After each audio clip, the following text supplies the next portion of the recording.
A very good evening, everybody. Nice to have your company wherever you're tuning in all around Australia or indeed the world on the platforms of the Gentleman Sim Racing Club across Facebook, Twitch and YouTube as well. Welcome to night one of term 2 of 2023. Season 13 for the club. It'll be lucky for somebody, 13. First up, Waste Options GT4 from the Red Bull Ring in Spielberg, Austria, as Monday Night Motorsport remains status quo for this season, and we're looking forward to it immensely. 25-minute sprint races for Waste Options GT4 and the usual eclectic mix of different race formats for GT3 as the main course.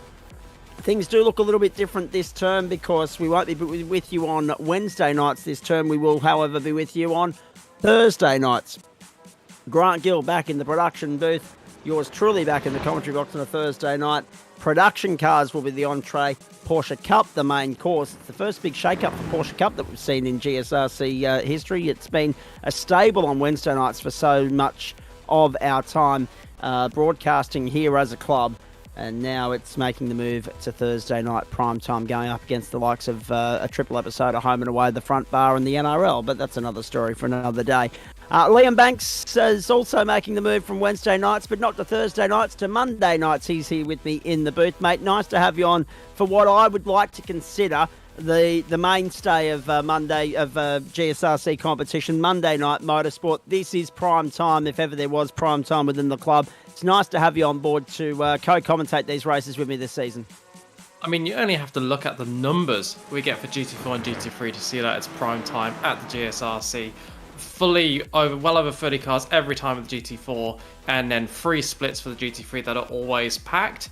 And look after the Porsche Cup. That was my baby last year, commentating that with Adam in production, who's providing production for tonight as well. And it was great fun. I'm looking forward to hearing your take on the commentary for it. Looking forward to actually getting back into the commentary for the Porsches. It's I've been commentating that since its inception, so to have the season off was refreshing and a nice change of pace, but looking forward to having it back all the same. Although we do need to have a conversation about where the bloody hell Formula V's gone to, but that's another story. Hey, let's have a look at the grid for the first one of the night, and the first one of the new term, week 1 of term 2, night 1 thereof. And Jordan Malcolm looking to seek redemption this season after narrowly missing out in the championship last time out. Will go from position number 1 alongside Neville Mell, Sam Murrell, Michael Hammond from the second row, Jeff Adams, Nick Wood from 3, Gary Cousins, Matt Stewart from 4, Clint Collard and Jared Knight from 5. From row 6, it'll be Andrew Franklin alongside Jack Jackson. Row 7, Dale Sharp, Fitzroy Beaumont. Row 8, Dane Snadden and Braden Sagassa. Row 9, Nick Vadiatis and Dylan Gray. Row 10, Pete Matson and Dale Jeffries. Robert McGrath and Alan Dawson from 11. Ben Woods and Josh Maynard from 12. Jacob Hughes and Connor Nixon from 13. Brendan Van Ryn and Grant Gill from 14. Brian Bullock and Brett Bradbury from 15. And hello to you as well, Chris Whitaker. Row 16 is where you'll find on the grid here James Catchpole and Greg Padgett. Row 17, Ben Hutchinson and Philip Howe. Row 18, Jared Daly and Ronan Casey. Row 19, Wayne Edwards and Philip King. Row 20, Craig Russell and Jamie Budd. Row 21, Joel Clark and Adam St. John. Good on you, Ambo. Row 22, Stephen Lawrence and Chris Carey. Row 23, Brendan Soper. 45 cars lining up for the first one of the new season in Waste Options GT4. We're hugely excited about that. Now, bit of housekeeping off the top. We sincerely hope that everybody had a safe, enjoyable and happy Easter. We used that opportunity to sneak down to Bathurst and enjoy the fun of the fair of the high-tech oils Bathurst 6 hour and catch up with a few old mates in motorsport circles. And then I also was able to go and see my mates at Autobahn in Maitland there and get a new car stereo head unit installed as well. So that was greatly appreciated. And now we're refreshed, revitalised and ready to go for a new season of GSRC competition.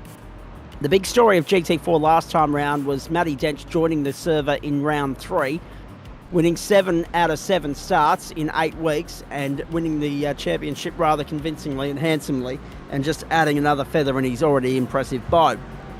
Now, the question is, will he come back and have another crack after giving everybody a 2-week head start, or will he let these guys fight it out on their own terms? We'll wait and see. Getting set for a start, the first one of the new season. Watch for carnage early on with a field this size. We're off and racing in Austria. The Red Bull ring ignites for the first one of the season. Close up this GT4. Just look at that swarm of cars. All trying to find some clear real estate as they head down towards turn 1. Beautiful start, Jordan Malcolm. Neville Bell goes with him, trouble at turn 1. Jared Knight. And a few others as well. Dale Sharp also off the road as they make their way down towards turn 3 for the first time. There have been some big losers on that opening lap. Matt Stewart down 34, Jared Knight down 31. Chris Carey joins the server from pit lane.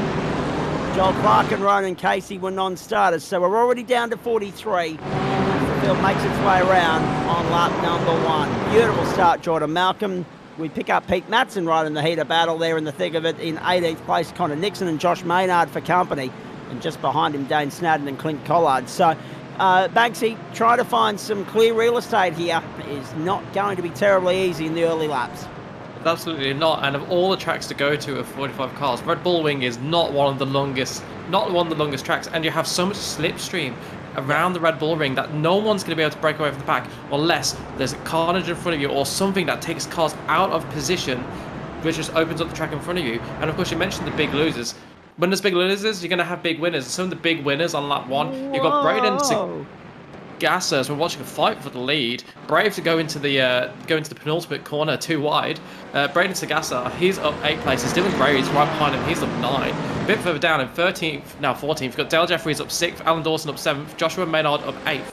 And Colin Nixon, he's a name I want to call out. He's a name that was incredibly quick in the GR86s last season, and he's a pretty similar car. A bit faster, a bit less oversteery. So look for him to make up positions. He's already up 8 from 26th to 18th. Look for him to make up more positions because he has proven he is quick in other championships. Just saw a name pop up on the top of the screen there that is worth a shout out. Bonjour to Angus Cook. There's a reason why I say that. If you've been keeping tabs on his social media in recent days, good on you, mate. Nice to have you on board. And hello to Antonio tuning in over there in the US as well, around 5:30 local time over there. Neville Mel really applying pressure to Jordan Malcolm here. Down the inside and another lead change. So Mel and Malcolm going at it in the early stages. They're bringing Mikey Hammond along for the ride. Hammond doing a beautiful job there of sticking with them in a different look for Michael Hammond than what we've become used to over the years. That Porsche now decked out in Bailey Ladder's colours and distinct yellow that we've come to appreciate or come to expect from Pete Matson is now flying on the 007 as well, which automatically stands out at my end as a big fan of the colour yellow. Fitzroy Beaumont just putting 2 wheels in the dirt there in 10th place. We pick up Connor Nixon in 17th. He's got Pete Matson for company, and he's also trying to give Josh Maynard the big hurry up here as well. Down the inside, Nixon on Maynard, can't get it done. There's just not enough braking into that corner to really get fast unless you're already well alongside before you enter the corner. What you can do though is get a good run out of this final corner. You'll see cars, they're going to go as wide as they can there, past the curb, staying on the green though, because if you go too far wide, you will get 1Xs, which on this track will quickly build up and result in a time penalty. You may also just get a time penalty going down that straight. Look at the grass where the red finishes and the green becomes just grass. If they hit that with the tyres, they're likely going to get a slowdown. So watch them try and get as close to that as they can without actually touching it. Otherwise, you may see some cars lose positions on that straight as they serve about a 1 second slowdown. Fastest lap of the motor race now belongs to Braden Sagasta, the number 16, 016, 137.21 in the early stages here. Down to the back end of the circuit.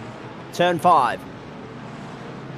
Teammates there in doing 8th battle. place, chasing Jake Jackson. And look at this gaggle. Pete Matson having a dive down the inside, all over the back of Josh. He's gone! Maynard loops it at turn 5. Let's hope they can miss him. There are cars everywhere.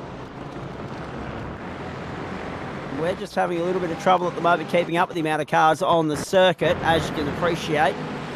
45's a lot of a load on the CPU at Adam's end, as we've come to expect in recent years. I think it's more of a Telstra thing. Oh, that too, yes. Good old fifth world internet technology strikes again, isn't it lovely? 5 minutes gone of 25. We're on to lap 4. So just have a look at those numbers as well. They're 97 seconds roughly per lap.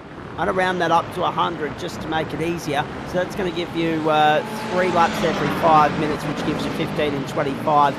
Throw in the time required for a splash and dash, and I reckon that might just get us home. If not, it'll be 16. It'll teeter on the brink of 15 or 16 laps on those Zacculators tonight. The good news about Thursday night motorsport and Grant Gill coming back is that your bingo cards are coming in again once more, ladies and gentlemen. I know Chris would be very excited about that. So Thursday night bingo and motorsport, 2 for the price of 1, coming back Thursday night, 7:25 Eastern Standard Time.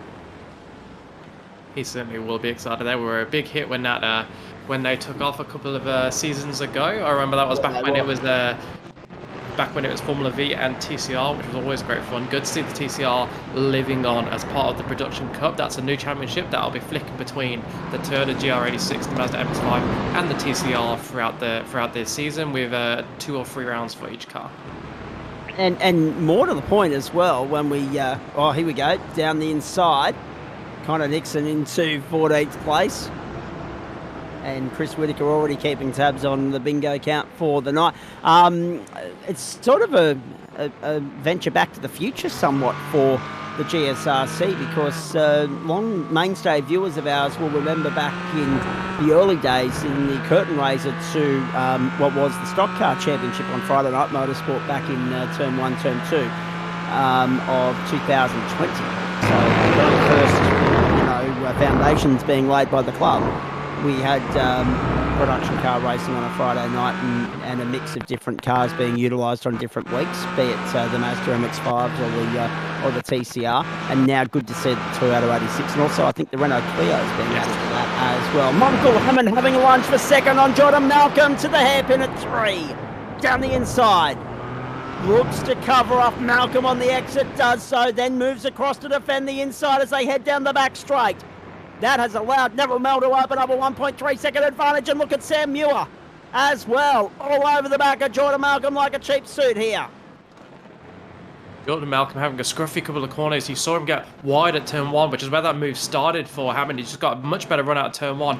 Malcolm all over the exit curb, and at the same at the tight corner at the top of the hill, got over that curb again. That meant not only did Hammond to get past, but also put himself under pressure for Sam Muir. He did well to keep hold of the position into turn 4. Turn 4 is a well-known overtaking opportunity, and looks like even there, look at it, going too far on the inside, getting the tyres on the grass under all sorts of pressure here. Just needs to calm down and keep it on track, because if he keeps going like this, it may do a bit more than go a little bit wide. Mikey Hammond holds second at the moment. You might have noticed the car there in fifth place is Nick Wood. Won a race last season in Waste Options GT4 and a consistent performer in this format, in this caper. So good to see them hitting their straps early in the piece. Neville Mel, the fastest lap of the race so far, 1:37.00. So that clear real estate has served him well. 8.5 minutes gone. Third of the race already in the bank. Neville Mel leads Michael Hammond, Jordan Malcolm, Sam Muir, Nick Wood, Braden Sagasta, Jake Jackson, Dylan Gray, Jeff Adams and Fitzroy Beaumont, the top 10. Nick Fodiatis has jumped up 5 spots to 12 from 7-8. It's important to note as well that Connor Nixon's up 13 from 26 to 13. Grant Gill's up 10 from into 18th from 28th on the grid. So there have been some big movers and shakers here in the early stages. We've got all 45 cars are in the race in some way, shape or form. Joel Clark finally got out there. So too Ronan Casey. Stefan Lawrence is down in 41st position at the moment. That's Brendan Soper having a loop. Jeez, there's so much going on out there at the moment. It's hard to keep up. Certainly is. 2 of the other cars that have made big moves just a bit further down the field. You've got Chris Carey, he's up 11th from 44th to 11th. And Adam St. John, he's up 8 places from 42nd to 34th place. So good moves there from those 2 a bit further down in the pack, which we won't get to see very much because there's so much action going on towards the front of the field. And when you've got 44 cars on the track, hard to get you all on the broadcast. Also important to know that you got Braden Sagasa and Jake Jackson. They were having a battle earlier with Jackson ahead of Sagasa. Sagasa actually got that place in the end and has just managed to pull away from his teammate, and that's the first real gap on circuit of 1.6 seconds, and then behind them Jeff Adams 3.4 seconds further down. So that kind of cuts off the top end of the top 10 from the bottom end, and those fighting just to scrape the top 10. As we're watching a couple of names drop down the timing screen because Dane Stanley and Dale Sharp have leapt into the pits, as has Jared Knight. And that's another important point as well. Now that we've reached that 40% race distance, that 10-minute marker, you'll start to see us get to that critical lap where cars can pit in, fuel up, and make it to the checkered flag quite comfortably. And already that's been realised. Dylan Gray came in at the end of, or the start of, well, actually, no, he's just retired from the race. Don't worry about that. At the start of lap 7 there. But Gary Cousins, Jared Knight, Jared Daly all on pit road at the moment.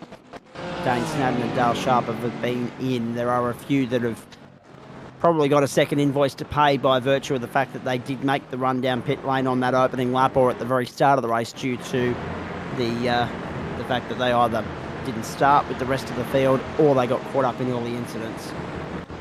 But we're here at the end of the 11th minute of play, and Neville Mell leads by a second to Michael Hammond, then Jordan Malcolm, Sam Muir, Nick Wood and Braden Sagasa, log jam for second at the moment, and we've picked up Grant Gill sitting there in 17th place.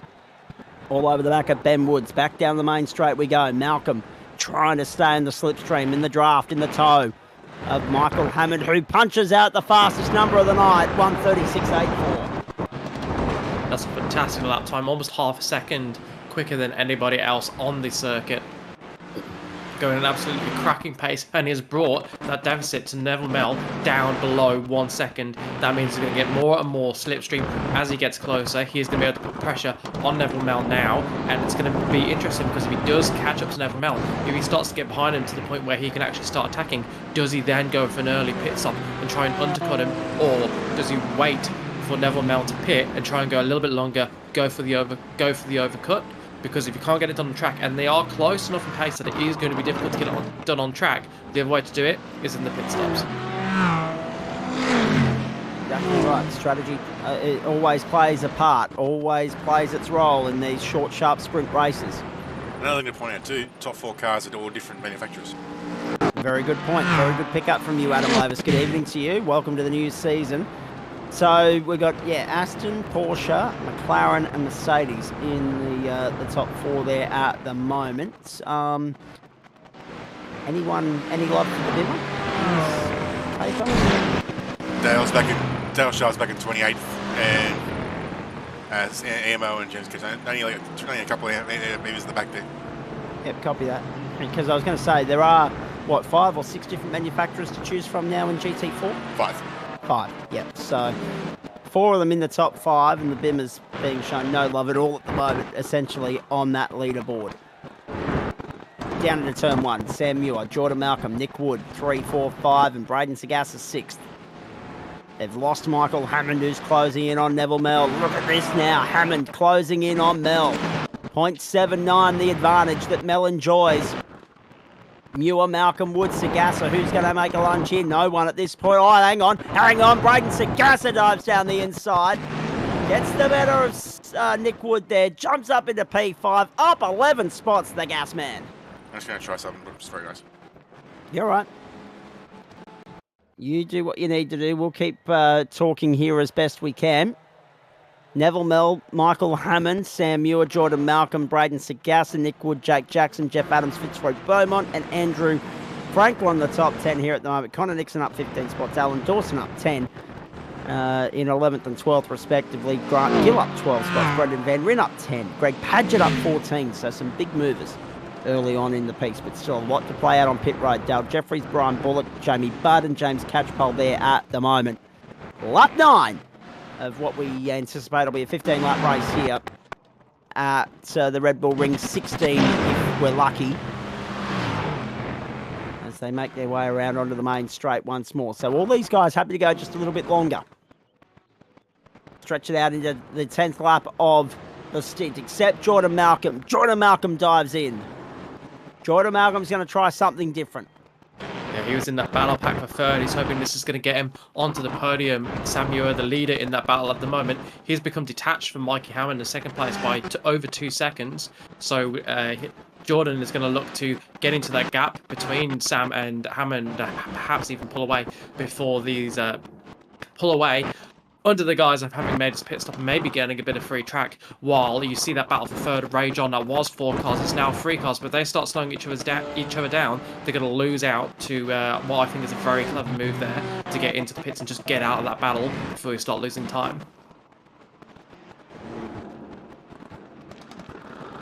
And as a case in point, Sam Muir with a 137.5, Mikey Hammond ahead of him a 137.0, so that pack losing half a second to the guys in the lead, Neville Mel and Mikey Hammond. Mikey Hammond again faster than Neville Mel by about 0.1 of a second, just a tenth. That gap fairly stable at around 8 to 9 tenths. Is just close enough that Neville Mel will be feeling the pressure, but not close enough that Hammond is going to be able to launch a move anytime soon. But as we've seen, these things can change very quickly with these cars. But for now, very even pace between those two at the front. Really important to note, Braden Sagasa having a fantastic race up from 16th to 4th. He's right behind his teammate Sam Muir, who's in 3rd, and providing a little bit of a buffer because he's got Nick Wood behind him and he is defending hard from him. They are right next to each other on the pit stop. And the two teammates, Sam Muir and Braden Sagasa, they've both pitted on the same lap, as has Jake Jackson, who's a 3rd car in that team. So all 3 of them obviously having worked together to come up with a pit strategy before the race, I imagine, all pitting at the start of lap 11. And we're about to find out whether that strategy has worked or whether they're going to lose 3rd position to the early pitter. So Neville Mel punches out the fastest number of the night, a 136.83, 100th faster than Michael Hammond's previous benchmark. 16 and 3/4 minutes gone. There goes into pit lane. Greg Padgett. So Muir, Sagasa, Collard, Jackson, McGrath, Dawson, Padgett, Van Ryn and Hughes all on pit road at the moment. And the top 8 yet to stop. Grant Gill, Ben Woods, Connor Nixon, Jeff Adams, Fitzroy Beaumont, Nick Wood, Michael Hammond and Neville Mel. So that was 8th through 1st in the reverse order there. And we'll expect them on pit road any tick of the clock. We're on lap 11. We've got 8 minutes to go. We anticipate that this race goes 15 laps, 16 at most. It just depends on how much time's lost in transit there on pit road. So I'm actually now leaning towards, given that they're consistently punching out those 37s, 36s in some cases, and they've done that for 10 laps. It's teetering. It's teetering. There's no doubt about that. It could go either way, whether we go 16 or 15. If we go 16, it could come with an immense amount of overtime. And look what happened there. Neville Mel and Michael Hammond, they're diving into the pits. They come across slower cars that are almost a lap behind going into the pits and not willing to attack that pit entry like the leaders are. And they basically had to slam on the brakes to avoid ploughing into the back of those cars at the back. They're not doing anything wrong, but it's just not wide enough there for you to make an overtake going into pit lane. And that's hurt Neville Mel and Mikey Hammond. And I think I just saw Mikey Hammond having to reverse into his grid position. That could cost him in the race for first there. So this is the problem now, because Mel and Hammond had their run into pit road compromised. They could end up losing out to someone like Muir and Sagasa. Round they come, back onto the circuit. Muir going through turn 3. Hammond has managed to get around the lap traffic there as well, but Muir is putting all sorts of pressure on Nick Wood now. So the battle for 3rd is alive and well. Jake Jackson, Braden Sagasa 5th and 6th there at the moment. Jake Jackson all over the back of the gas man as they come down to the bottom of the hill. Franklin has Nixon and Fodiatis and Beaumont for company, and the field, Liam Banks, is cleansed. It certainly is, everyone having now made their pit stop with 5 minutes to go. Didn't catch anyone making huge gains under the pits or losing out tremendously. Despite the fairly large difference in pit times between some of the drivers, as much as 5 seconds between a fast and a slow pit stop, which is enough to make or break a race in pack racing as tight as this. 5 seconds could be as many as 10 places. It's absolutely ridiculous how tightly packed the cars are out there. Just look at how many cars we've had in that shot. 8 cars in that shot at one point, and we're seeing a move just in the background there. I think that might have been one of the purple cars trying to defend his position. Okay, across the line goes Neville Mel, 12 laps gone. And just under 20 minutes he had elapsed by that point. So now they are staring down a 16-lap race because they'll get that final, that next 3 laps done just in the nick of time of regular time. And the Barney flag marshal, who better be in his post tonight, he will be waving that flag seconds out from time, which means a fair bit of overtime coming your way tonight, ladies and gentlemen. First one of the new season of school, the new term. Neville Mell will get this field to 16 laps, barring some sort of mistake along the way here. There he is, Connor Dixon on screen at the moment, up on the inside of Andrew Franklin, Nick Podiatis and Fitzroy Beaumont. What about that for a battle pack? And Connor Dixon has moved up into 7th place. Up 19 spots, started in 26th. Impressive. He's in 7th. That is an incredible drive from Connor Dixon, and it could get better yet because the tightness of the battle pack at the front. You got Mike Hammond putting all sorts of pressure on Neville Mell as we watch the car there go wide in battle with Andrew Franklin. One of the stone cold cars. And there's a car around behind them as well. There's Ambo getting in the road. I think it was Chris Carey who spun. Thank you, Adam. Nicely observed. 21.25 minutes gone. So, yeah, the point is that we were talking about Neville Mell getting this field to 15. It looks like it'll be 16 laps now because of the fact that they are so... this race is being run at such a fast pace here. This 13 laps gone and 21.36. So if they keep punching out those numbers, I reckon the last lap board flies with about 10 seconds on the clock. So by those numbers, we do about 87 seconds of overtime in this race tonight. Not that maths is a strong point at all, ladies and gentlemen. I just want to point that out off the top of the start of the new term here. 22 minutes gone. Neville Mell, Michael Hammond, Sam Muir, Nick Wood, Braden Sagassa, Jake Jackson, then Connor Dixon, Andrew Franklin, Nick Podiatis and Fitzroy Beaumont, the top 10. Jeff Adams, Alan Dawson, Dane Snadden, Clint Collard and Dale Sharp make up the top 15. The biggest mover of the night so far is Connor Dixon, plus 19. We've had a few retirements along the way here. Quite a few, in fact. But good to see a few cars still out there persevering with it. Jordan Malcolm was one of those retirements. Philip Howe, and that went unnoticed, I might add, down 38 spots. Philip Howe, Craig Russell, Stephen Lawrence, Dylan Gray, Ronan Casey and Benjamin Hutchinson, all retirements tonight. The 75% marker in a 16-lap race is 12 laps so far. Everyone that's still on track, including Joel Clark, who is 2 laps down, will make that 75% race distance and therefore be classified. Which is excellent. That's exactly what you want to hear. Every driver that finishes deserves to be classified, and they're going to make that today with them all having performed 75% of the race distances. We're currently watching on screen Sam Muir. He's in 3rd place. He managed to get past Nick Wood a couple of laps ago, and he is just trying to defend now. Not long to go, only this lap and then one more to go for him to get a spot on the podium in the first race of the 23B season. He's probably too far behind Mike Hammond to put any pressure on. He's 4 seconds behind Mike Hammond, so this is purely about the 2nd place, well up the road. Mike Hammond, within half a second of Neville Mell, he's not giving up on the victory here. And just look there behind Samuel, you got both of his stablemates, Brendan Sagassa and Jake Jackson, they're in 5th and 6th, and they'll be looking to take a lead in the team championship, which is just for bragging rights. But it's they'll be happy seeing those 3 cars all running in the top 6.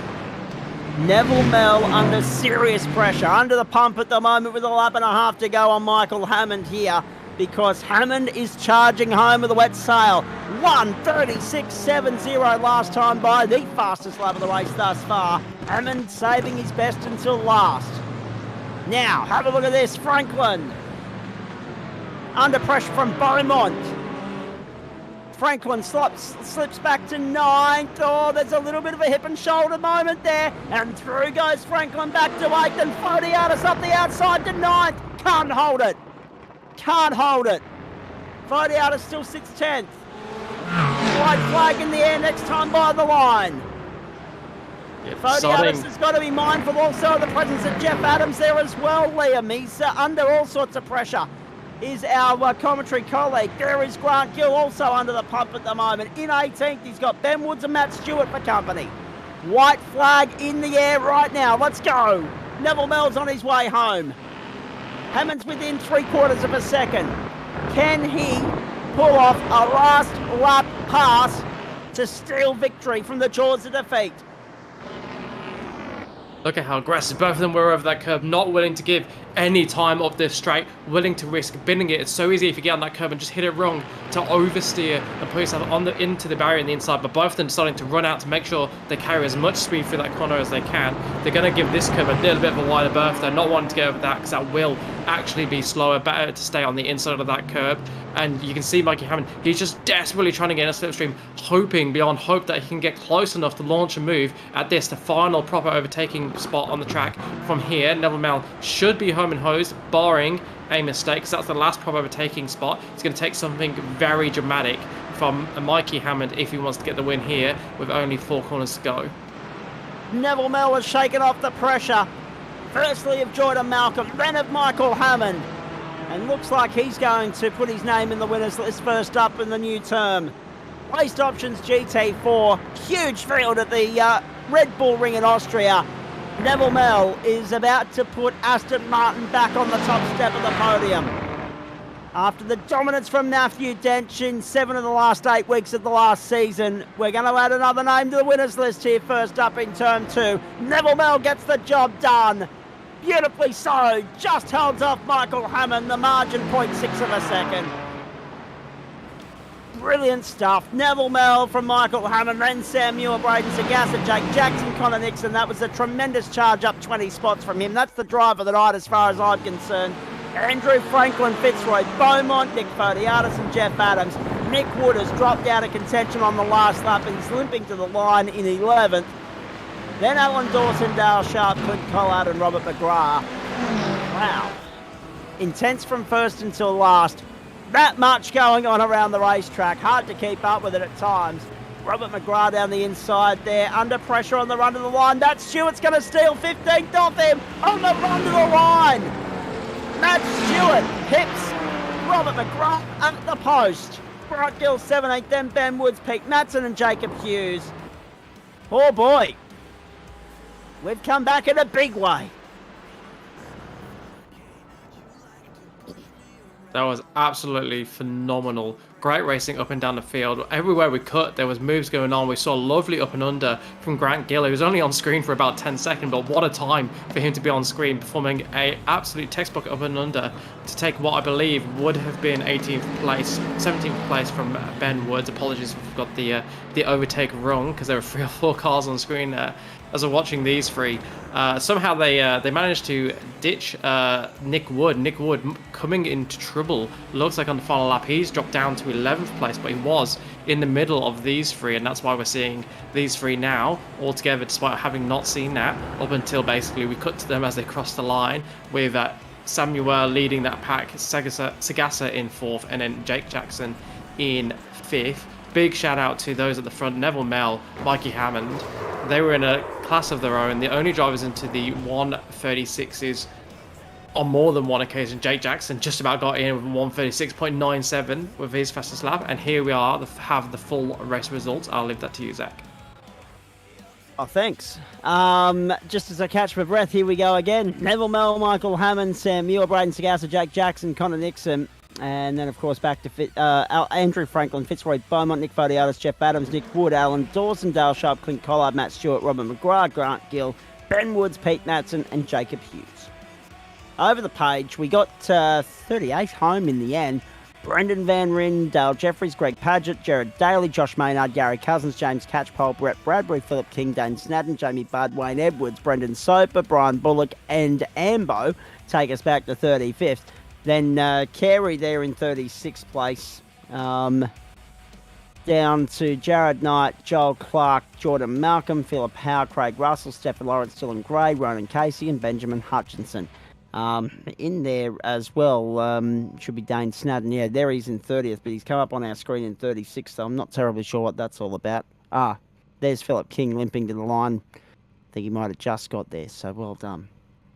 Dane Snadden, Jared Knight, it's saying here, didn't take the checkered flag, but they were classified at 75% race distance. Joel Clark, the last of the registered finishers, down in 38th. Good stuff. We've got Michael Hammond standing by to have a chat to us. This is always fraught with danger, but it's always entertaining with the great man 007 joins us in the booth. Mikey, welcome. Nice to have you on board for the start of the new term. you gave a good chase and put up a good fight, but fell just short. Good fight from the Porsche first up of the new season in new colours. Yeah, it wasn't too bad. I should have pitted that lap before. Like I was contemplating on it, but yeah, them cars just sitting in pit lane because Nick was going, oh, there's a couple of cars in the entry pit lane, and I'm like, oh crap, I have to pit this lap. But yeah, I was going to have a crack at Mel, but going up to turn 2, when I got on the throttle, I just hit a bit of traction control and I didn't like it. Okay, interesting. Were you surprised at how fast-paced that race was tonight and the fact that there were 4 different manufacturers in the 4 there, mate? I knew it was going to be fast-paced by the time, set up the front. And then once we got that broken pack of 3, I think it was, the times were just tumbling down. What about the early race pace from Jordan Malcolm? Unfortunately, I don't know what happened to Jordan, but he dropped out, and that then left it as a battle between you and Neville Mel. And as soon as you were able to shake off the pressure from the next pack that was trying to stay with you and catch that toe, mate, the fight of the night was clear that it was going to be you and Mel. Yeah, just like I said, I was just basically holding position behind because it looks like they were trying to take care of their tyres a bit, because with the high speed corners on this, it really chews that left hand side of your car out. So I think they'll just save their tyres. I was in no rush to get by until I actually got a run like I did up into turn 2 on Jordan, I think it was. And that was a beautiful move as well. Set it up very nicely. As you say, had it not been for a little bit of a compromised run into pit lane, could have been a different story tonight. But still, second, it's a good start to the campaign. And you know as well as anybody, it's nice to get the W's, but consistency wins championships more times than not. Yeah, that's it, and I'm pretty happy to be finished second, because it's a pretty underpowered car still, the Porsche. The only reason I could keep with them is because I had the toe. If I didn't have the toe, I reckon I would have been by myself somewhere. And to be fair, mate, when we look at the calendar, the next stop is also horsepower heavy, so that toe is going to be crucial to your success next week at the Circuit Gilles Villeneuve, Montreal, Canada. Yeah, but we do have some nice tight corners in there where the Porsche absolutely loves the tight corners, as you would have seen down into turn 4, the hairpin, and through the middle sector of the track where I was gaining most of my time on the guys in front of me. Now, just having a look at the rest of that schedule there, Mike, it's on our screen here with thanks to Adam Lavis. The Indianapolis road course will be the third stop, then the Nürburgring Grand Prix circuit, Circuit de Jerez, the new circuit on the server of iRacing. They're in Spain on May 15. That's the midway point of the championship. WeatherTech Laguna Seca follows, then off to the Detroit Grand Prix of Belle Isle venue, which is where we're going for GT3 tonight in a matter of moments, actually. That's coming up on May 29. Then Spa, of course, we love Spa. Oran Park and Sandown, though. What a great way to finish the season. Yeah, so by looking at the calendar, they're mostly power tracks, which is, it's going to be tough in the Porsche, but we'll give it a good red hot crack and see what we can end up with. All right, mate. Very nicely done. Very nice to hear from you as well, M. Hammond. We don't have the privilege as often as we'd like or should, but very nice to catch up with you.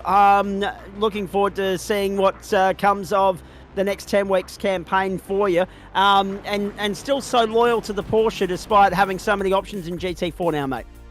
Yeah, there is so many options, but I like the Porsche. Porsche's Aussie E-Racers car, basically. Like, that's what we all like. We've got a really good setup that we can tune around for each track, which helps instead of going to a new car and starting from fresh.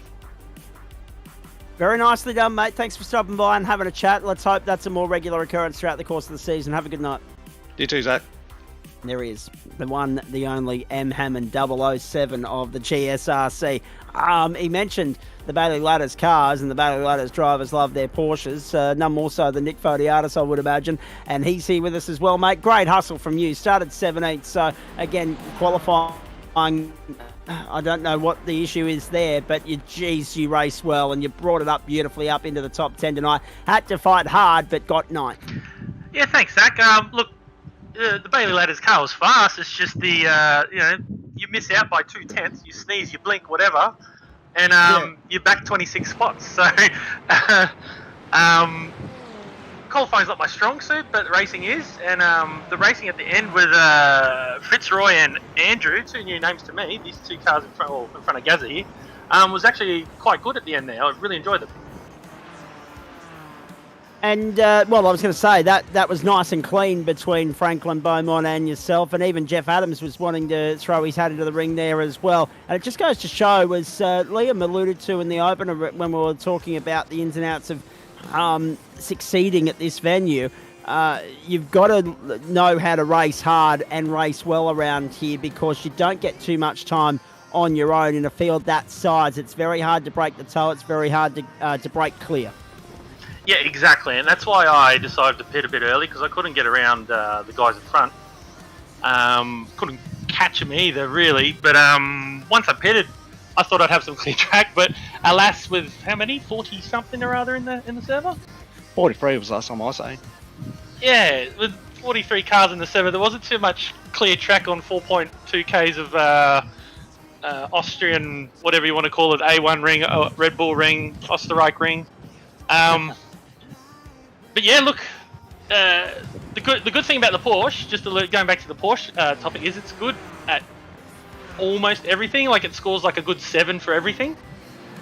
Whereas something like the Merc, it's got, you know, some phenomenal straight line handling, or the BMW, same thing, but it's not the best under brakes. So at least with this, we're getting some good laps into it. We're gonna enter a car into the Nürburgring 24-hour as well. So it should be all good practice for all me and my teammates. And you mentioned the Nürburgring. We get a run there in week 4 of this season. In fact, between GT4 and GT3, remember, ladies and gentlemen, this is the second season in which we've divided and conquered our schedule. Normally, GT4 has been at the same venue, albeit on the same or different configuration to GT3. Last term, we did away with that format and we went totally different race tracks for GT4. We're doing the same again this season, but there are 4 tracks that appear on the calendar twice. You'll see the Red Bull Ring for both GT4 here in week 1 and GT3 in week 10. The Detroit Belle Isle venue is week 7 for GT4, but it's week 1 tonight for GT3. We go to Jerez in week 3 for GT3 and week 5 for GT4, and to the Nürburgring as well in week 4 for GT4 and week 8 for GT3. So they're the double-up venues this season. Get your bingo cards ready as we tick them off as we go through. Nick, the depth of the field, 45 for the first outing of the season, it just screams how popular not only Monday Night Motorsport is, this is the staple night of the week. As I said to Liam, welcome to prime time, because this is where all the big names are. But at the same time, even though we start out with 45, that number will smallly dwindle and trickle down, but not terribly much. GT4 is hugely popular at the moment. Yeah, look, it's a bit sad that it does and people don't feel that they're getting the most out of it. I say stick with it, because you're going to have somebody to race no matter where you are. And I guess the other reason why it's prime time, Zach, is we don't have to compete against Monday Night Football or anything like that, do we? No, not anymore, no. That's right. Exactly. So, yeah, it's Thursday GT4, night, different story. GT4 is probably the closest thing to road cars, as we saw with, you know, Tony Quinn and those boys up at the Mount, and the outright BMWs were sticking with GT4 cars for a fair chunk of the race there. So these things are immensely fun. Like I keep saying, is, you know, we are sticking with the Porsche because it's just good in everything. And you were here when we first started. There was only a handful of cars. There was a lot of people doing GT3s, and then we had the combined field. And, you know, hats off to Mikey Hammett. He's stuck with the GT4 Porsche since the get-go. He has. He's the only person that hasn't changed cars from the first. I was in the BMW first. Oh, for one season. Yep. Now, just quickly before we go to a break, Nick, I asked Mikey, what about your thoughts on that calendar? There's some great tracks in there. Yeah, I don't know if the director can throw it back up again. There are some good tracks in there. Get your wine glasses out for Jerez, because we're going to go to wine country there. So Exactly. That should be good. Nürburgring, Spa, I mean, they're all favourites of race car drivers all over the world. We got the Australian flavour at the end of it too. So Sandown should be interesting. Yeah. If I remember last time, that was a BMW track. So we'll see how the straight line handling goes there. And yet BMW did not even get a look in the top 20 tonight. Well, and that's the thing. A lot of people are going for Mercs and Astons, and so quality drivers haven't really been looking at BMWs. So it just goes to show that it looks like the Astons and the Mercs are still the favoured cars there, and Mikey's throwing that 718 Porsche on his back and walking it to the front. All right, boys, very nicely done. Hey, nice to catch up with both of you. Hope you enjoyed your Easter and the week off, and looking forward to... Yeah, absolutely. Looking forward to the new season ahead of Monday Night Motorsport and Waste Options GT4. Well done tonight, top 10 finishes, and looking forward to catching up with you as the season unfolds. No worries. Thank you, guys. Appreciate it. Catches. See ya. Rightio. There we go. Michael Hammond and Nick Fodiatis. Quick break, back with more Monday Night Motorsport with thanks to Waste Options on the Gentleman Sim Racing Club across Facebook, Twitch and YouTube. We're heading from Europe to America next, to North America, to the United States, to the Detroit Belle Isle Grand Prix circuit in downtown Michigan. And we're looking forward to your company there for the opening sprint round of the GT3 season. Don't go away.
17 for the GT4. Monday Night Motorsport on the platforms of the Gentleman Sim Racing Club across Facebook, Twitch and YouTube. It is week 1 of term 2 of 2023. It's night 1 of the new term. It's Detroit, Michigan now first up for the GT3 championship with thanks to Waste Options. And we come here with Matty Dench, a 5-time champion, going out in pursuit, beginning his quest for title number 6. This is one of those little concrete canyons that we love, fraught with danger. It rewards commitment, but it also punishes error. And it's one of those great little race tracks that sets them in amongst the boys for the start of the term. Now, Matty Dench and Wayne Hewitt will start here on the front row. There's the lay of the land, 3.76 kilometres. We're on the full and only layout around here, 21 degrees the temperature, and 19 the ambient, 21 on track, I should say. Just having a look at the clock there, April 16, 2023, about 9:22 Eastern in the morning, and of course that's Eastern American Daylight Time. Yeah, exactly. Chris Whitaker's put the nail on the head there. Welcome to the Matty Dench Cup. 100%. The guy's in scintillating touch at the moment. Instant time is actually April 17th, but obviously STK still has that glitch where it shows the day that he started the server in. Yes. Yeah. So, April 17, our time. That will, of course, tick over when we get stuck into the racing. And it's important to note as well, when we do get stuck into the racing, the difference between America's Eastern Seaboard in daylight saving and our Eastern Seaboard out of daylight saving is 14 hours. So we're not quite syncing up as beautifully as we would if we were somewhere in Europe or Asia. But no, it's great to be racing in Michigan for the first time this season. As I said earlier, GT4 will also visit this venue in week 7. So,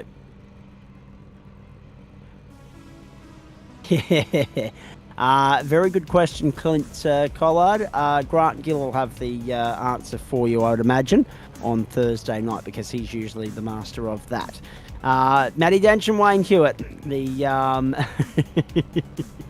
the front row here, Corey Bennett and Shane Clancy the second, Matt Distilly, Lee Williamson the third, Matt Stewart, and also Richard Mitchum the fourth, Nick Wood and Dylan Shepherd from row 5. Row 6, David Johnson and Connor Dixon. Row 7, Stephen Lawrence and Thomas Martin. Row 8, Chase McCubbin and John Wright. Row 9, Sam Muir and Jake Jackson. Row 10, Daniel Birchnell and Chu Kang. Row 11, Braden Sagassa and Glenn Arnott. Row 12, Alan Holgerson. A field of 23 lining up here.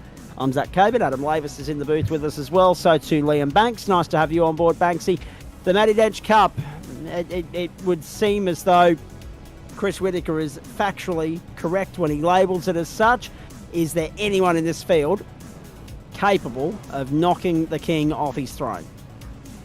Capable is a strong barometer to meet.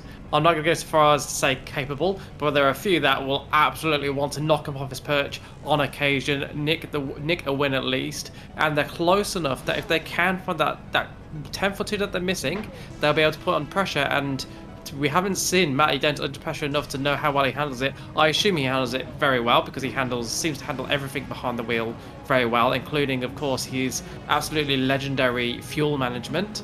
But we'll have to wait and see. It's a new season, and who knows what people have done. It's only been a short off season, only the 1 week, but maybe someone's got a few classes and they're finally ready to make that jump and stop Matty Dench from getting a 6th title in a row. That would be an incredible feat if he does. Breaking news, Dylan Shepherd's going to start this one from pit lane. He has not joined the grid, so the grid will bunch up and get ready to rock and roll. Round 1 of the new season, race 1 or 2 for the night. We're going Michigan. Matty Dench hits the gas and gets going. Clears Wayne Hewitt on the run to turn 1. Shane Clancy already down on the inside of Corey Bennett as well. Have a look at them side by side in the battle for second. Clancy covers off Bennett. Nicely done. Clean start, line astern. Now the race down towards turn 3. The drag race, the chopping and changing, the jockeying for positions now underway. You see Matt is still launching a move up the other side of the inside of Corey Bennett there, I believe. Lee Williamson, he's on the outside there of Corey Bennett. Corey Bennett getting the move done. He's in 5th place, so he's actually down 2 positions. I apologise. He was on the defensive of both of those moves and came off worse. Up ahead is Matty Dench. He's got 6th, 10th on Wayne Hewitt as well. He managed to get a bit of a break on 3rd place. Shane Clancy launching an attack on Matt Distill, both of them launching an attack on Corey Bennett, and that's just meant there's a bit of a gap between Hewitt and Clancy, so Hewitt will look to go with Dench and defend from Clancy behind. As we're looking at a move here, oh, that's a huge contact there between Matt Stewart and Corey Bennett. Matt Stewart just launching back to Corey Bennett. Corey Bennett has tapped Lee Williamson, and they're both round, and now the outside of the corner with the track so tight. Oh no. Gets a little They'll all hit. get through, but not unscathed. Not unscathed at all. There's another car on the grass there. Still Dylan Shepherd showing 23rd at the moment. That'll correct itself when he is shown on the lead lap with everybody. Having started from pit lane, he has joined the grid. Main straight, 1 gone. It's a 21 minute race rather, and then 37 minutes for the second race here. Monday Night Motorsport with thanks to Waste Options on the platforms of the GSRC. Lee Williamson, Chu Kang, Chase McCubbin, all on pit road early in the piece. Oh no, trouble! In the wall, 2 cars gone, either side of the road. Glenn Arnott did so well to get it off the wall. Daniel Birchnell unlucky. That car's not going anywhere except the back of the garage. Seemed to be carrying so much speed to that corner. There was a bit of a touch. Way too much. I'm not sure how much that affected him or whether he was carrying way too much. Looked like he was carrying way too much speed before that. Might be a hardware failure or something. It looked really bizarre. We'll have to get a replay, and here it is. So this was the replay of what happened with Lee Williamson first up, and he just got sent Yeah, slammed into the wall. And then the chain reaction behind them with a couple of isolated incidents that had nothing whatever to do with what was going on up front. Yeah, can't do anything other than put the full blame on Corey Bennett there, just getting in too hot, whacking over the backside, and then with chaos after that was always going to happen. So there's a little bit of a touch as he's entering the braking zone. I think it's upset the car and he's not been able to brake. And he's just hit the wall, and the other car in the same livery for Twitchy Foot Racing has just spun off in sympathy, trying to avoid what he thought might have been contact. Let's have a look at this on board with Glenn Arnott. So you can see the incident ahead. Yeah, and he's just oversteered. I think he was anticipating the incident. It spooked him a little bit, and yeah, spun in sympathy. Nothing more gut-wrenching than a sympathy spin. Oh dear. 1:28.41 for Matty Dench, fastest number of the night so far. Wayne Hewitt going with him and keeping him honest here in the early stages. Lap 3. Now we're punching out numbers just under that minute-and-a-half threshold. So on that prognosis, on that basis, you would say 2 laps every 3 minutes. So there's 7 of those in 21, which gives you 14, and therefore probably 15 laps for race 1, given that we'll get back to the line just before that 21-minute cut-off. And that's exactly what Adam Lavis has got scheduled for the opening race of the night. There you go, without even knowing. Well done. Yeah, I've been saying, like that race where Grant filled in for me last season. He's got confused. I was like, you're only confused because Grant hasn't switched to that. The graphics are crossed. Correct. Although that being said, iRacing did throw things a couple of seconds early based on those settings. No, because you were going off thinking the race is designed for 16 minutes 27. That's the leeway. The race is designed for 15 and 25. Sorry, for 21 and 30. For 20 and 35. But I've got 1 and 2 minute leeways for the lap counts. That's right. And you do it very nicely as well. So it is a 15 lap of this opening one. So much traffic in pit lane already. Lee Williamson, Chase McCubbin, Daniel Birchall and Chu Kang.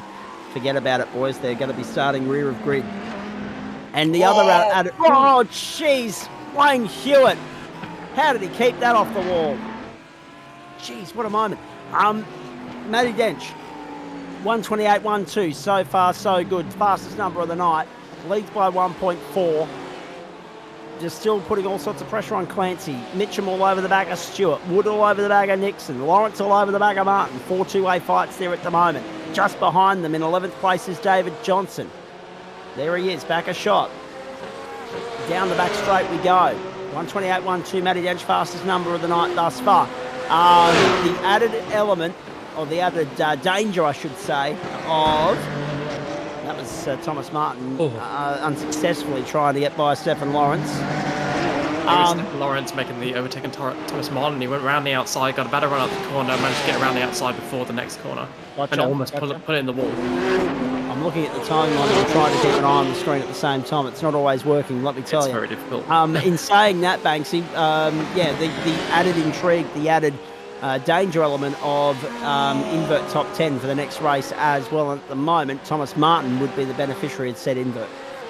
Certainly would, and he's got a 3.5 second gap to Jake Jackson, Brendan Sagasa, and Samuel behind him. Those three are going to have to work together if they want to get any of the three into the reverse grid positions. Of course, that's a huge difference starting on pole compared to starting 10th. 10th is halfway down the pack with only 23 cars on the grid, so you really want to get that 10th place if you can. So do not be surprised to see these three teammates working together to try and make that happen, and Thomas Martin defending like a lion, to steal a quote from Alonso there, to try and keep hold of it. And at front, Matty Dench has just absolutely checked out a 127.6. That is ridiculous, almost a second faster than anybody else in the field. Wayne Hewitt at 128.44, he was the second quickest, and that is 8 tenths between the two of them. Just extraordinary, the pace from Dench here in the early stages. We're not surprised in the slightest. We weren't successful in appealing for him to be penalised with a ton of success ballast for the start of the new season, but he's come out and hit the ground running. And showing the Lambo a bit of love there. Lambo 1-2, Merc 3-4, BMW, Porsche, Porsche at the top 10 at the moment. There is a Ferrari out there in the form of Alan Holgerson. There's even an Audi out there in the form of John Wright. Quite a manufacturer spread for the new season. No McLarens, no John Merritt, and no Fords in this field at the moment. I'll tell you what, that was a big... and it might have been a slowdown or something. Sideways moment for Glenn Arnott. And John Wright it was, and Glenn Arnott went around the outside. Now, 6 of 15 here. Connor Nixon under pressure from Nick Wood. Nick Wood trying to get down the inside, can't get it done. One thing I do want to pick up on here as well is that David Johnson at the end of lap 3 also joined that growing contingent in pit lane. Both he and Lee Williamson have disconnected. They're done for the night. Johnson and Williamson have tapped out.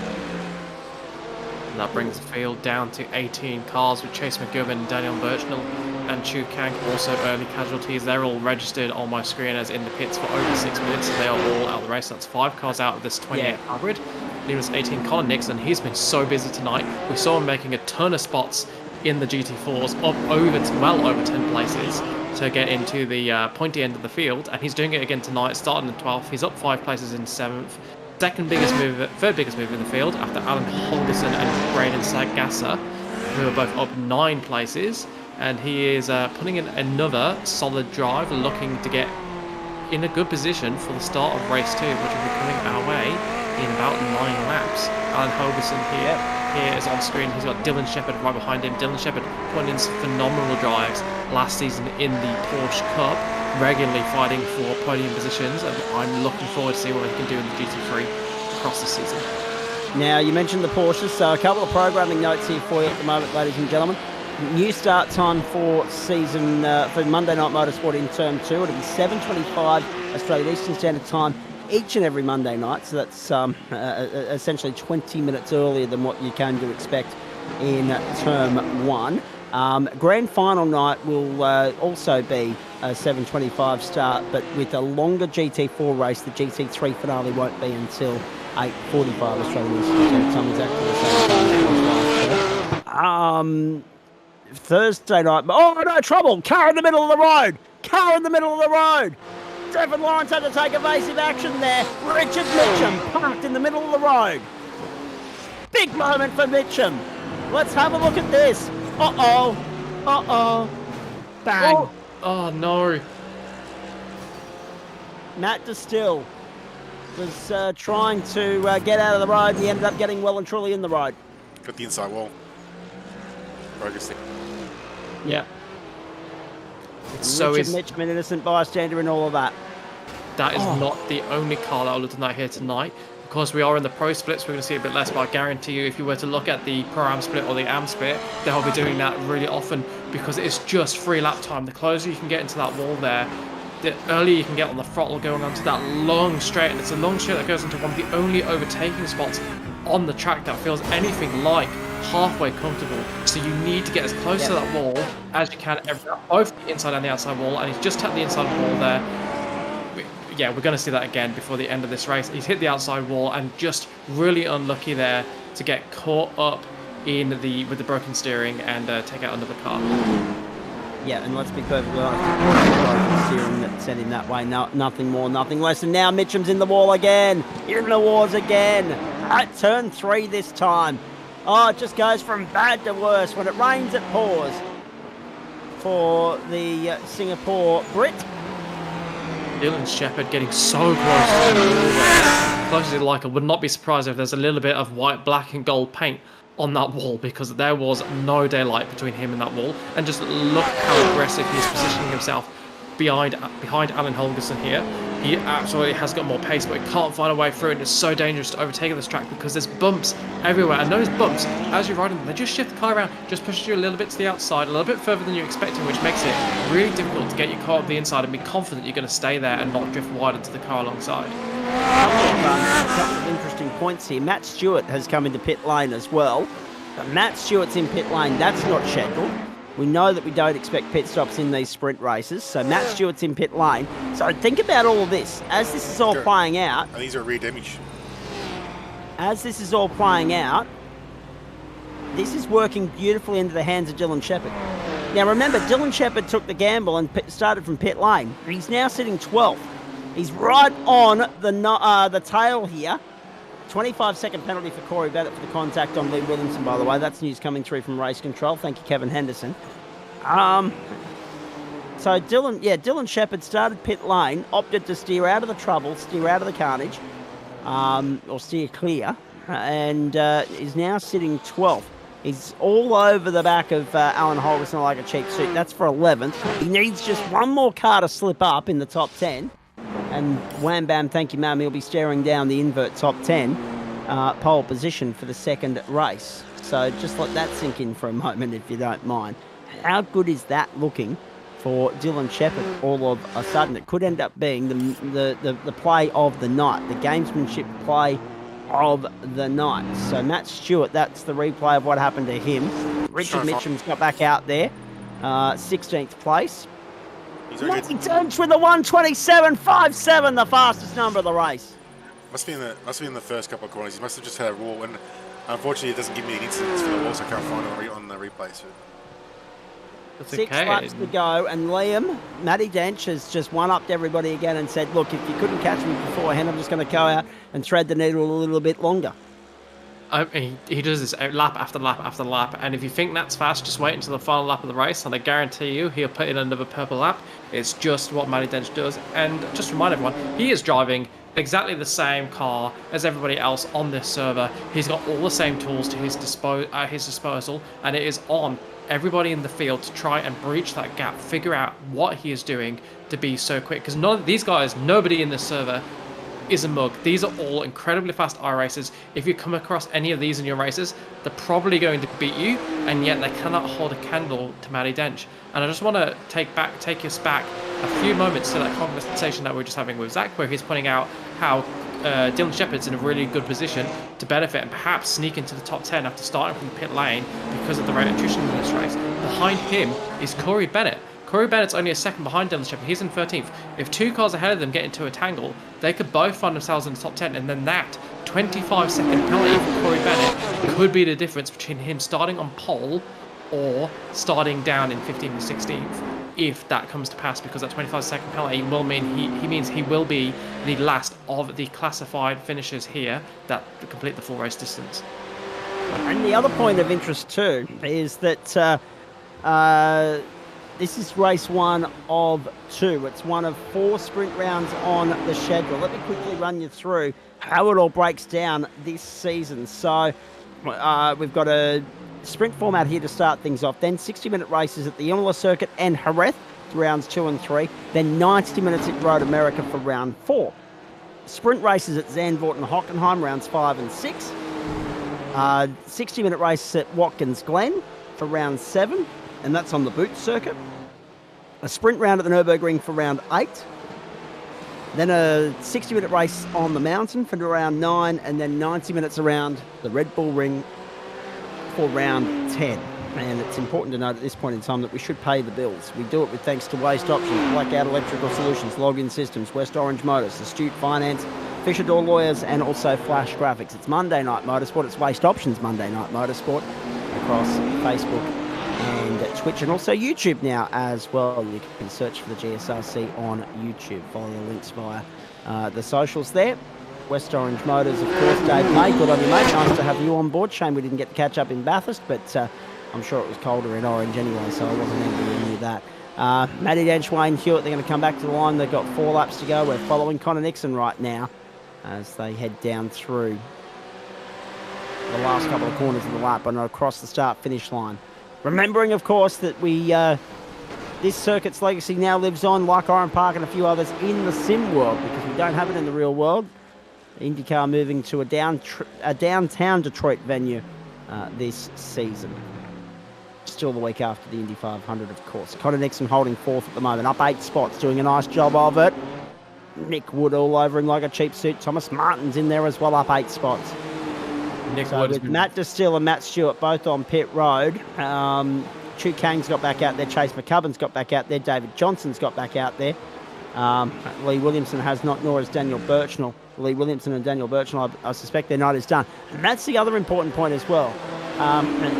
We've got to remember that if you lose out in race 1 and you score 0, you've still got a chance in race 2. Don't throw in the towel. Come back and have a crack in race 2, because every point counts. Yes, you've got 2 drop rounds, but you don't need to burn them unnecessarily, because you just don't know what sort of path of good or bad luck your season's going to take going forward. This is only round 1. There's a long way to go. Another 12 races where that came from after tonight is done. One of those tracks where you can just imagine a scenario where you're starting 16th, 17th, 18th, hell, even 23rd at the start of the race. There's an incident at the front, something like that, and the track gets blocked, and you end up in the top 10 after a couple of corners. What we just saw there, Connor Nixon having a big moment, I think helped there by Wood behind him. Nick Wood looking desperate to get past. You saw him as they came onto the straight, his back end wiggling, almost put it into the wall there, and looked like there was just a touch to help Connor Nixon around.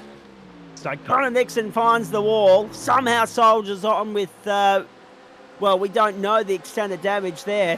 Whether he's compromised or hamstrung or whether he's got an invoice to pay for the rest of the night, we'll wait and see. But this is what happened. Wood into Nixon, bang. And straight through comes Thomas Martin and says, thank you very much, gentlemen. And up into fourth spot, he goes up 10 spots already. Bang. It was a definitive touch from Wood. The redress was on. It had to be, but unfortunately for Wood, he hamstrung himself because he didn't know exactly which way Nixon was going to go. Nixon just bounced off the wall and kept the foot into it and kept going. And Wood, therefore, ended up losing out to Stefan Lawrence as well. Yeah, important to Lawrence and Nixon, Lawrence and Nixon. And Wood now trying to find a way back through on the inside of Lawrence, but can't do it. Important to find out what race control thinks of that incident. If he does pick up a penalty for that, that might put him outside of the top 10 come the end of this race. Not long to go though, only 2 laps remaining, and by 2 laps I mean 1.5 laps because we're almost through with this lap that we're on right now. Of course, these guys are behind Dench though. These guys are completing lap 13, yeah, so they've got 2 to go as they come across the line. Dench is more than a quarter of a lap up the road on these blokes. Denchy in the Lambo, number 1. Doing the business as we anticipated he would. Stephen Lawrence here just trying to defend from Nick Wood. We saw how aggressive Nick Wood was with Connor Nixon. Ended up just getting a bit too deep on the brakes and just hit him in the back end. But doing the correct thing and redressing, slowing himself down, letting Connor Nixon get going ahead of him, even though it cost him a couple of positions. And we just saw a car behind them. I think that was Jake Jackson going deep into the wall. He's been overtaken by Sagasa and Muir, and he's going to lose more positions here because he's definitely going to have damage. He might need... Well, what damage has he got? Can he... Looks like it's handling okay, so he might get away with it, but no car behind him. That's Alan Holgerson just got sent packing. And that's Alan Holgerson. Shepard up until 11th place and only 0.7 of a second behind 10th place and that reverse grid pole position. Yep, and we highlighted that as a potential talking point or a potential note of something you keep an eye on and something that may come to fruition a few laps ago. Dylan Shepard is a lap and a third away. So 1 1/3 laps to go. Matty Dench has just taken the white flag. Last lap board in the air. Time about 4 laps on this one. And Dylan Shepard is within half a second of Jake Jackson, looking perilously close to putting himself on pole position for the next race. Extraordinary sequence of circumstances here. Sequence of events. Dench, Hewitt, Clancy, Martin, Lawrence, Nixon, Wood, Sagasa, Muir and Jackson the top 10. Will there be the top 10 come the end of the race? 1 lap to go. I dare say there's going to be some moves in that battle from 8th down to 12th. Sagasa, Muir, Jackson, Shepard, Bennett. Nothing to choose between them on track. They're all in your shot right now. And any mistake could mean the difference between pole and 11th or 12th for anybody in this pack. Dench, Hewitt, Clancy, Martin, Lawrence, Nixon. Any slip up from them could also end up benefiting Shepard. If they keep it clean, Shepard might come up unstuck by the narrowest of margins, having started 10th originally and then opting to start the race, or having qualified 10th and then starting the race from pit lane, you know what I mean. Matty Dench on his way to the checkered flag, picking up exactly where he left off in his pursuit of title number 6 on the trot. Dench wins race 1 on the Belle Isle circuit.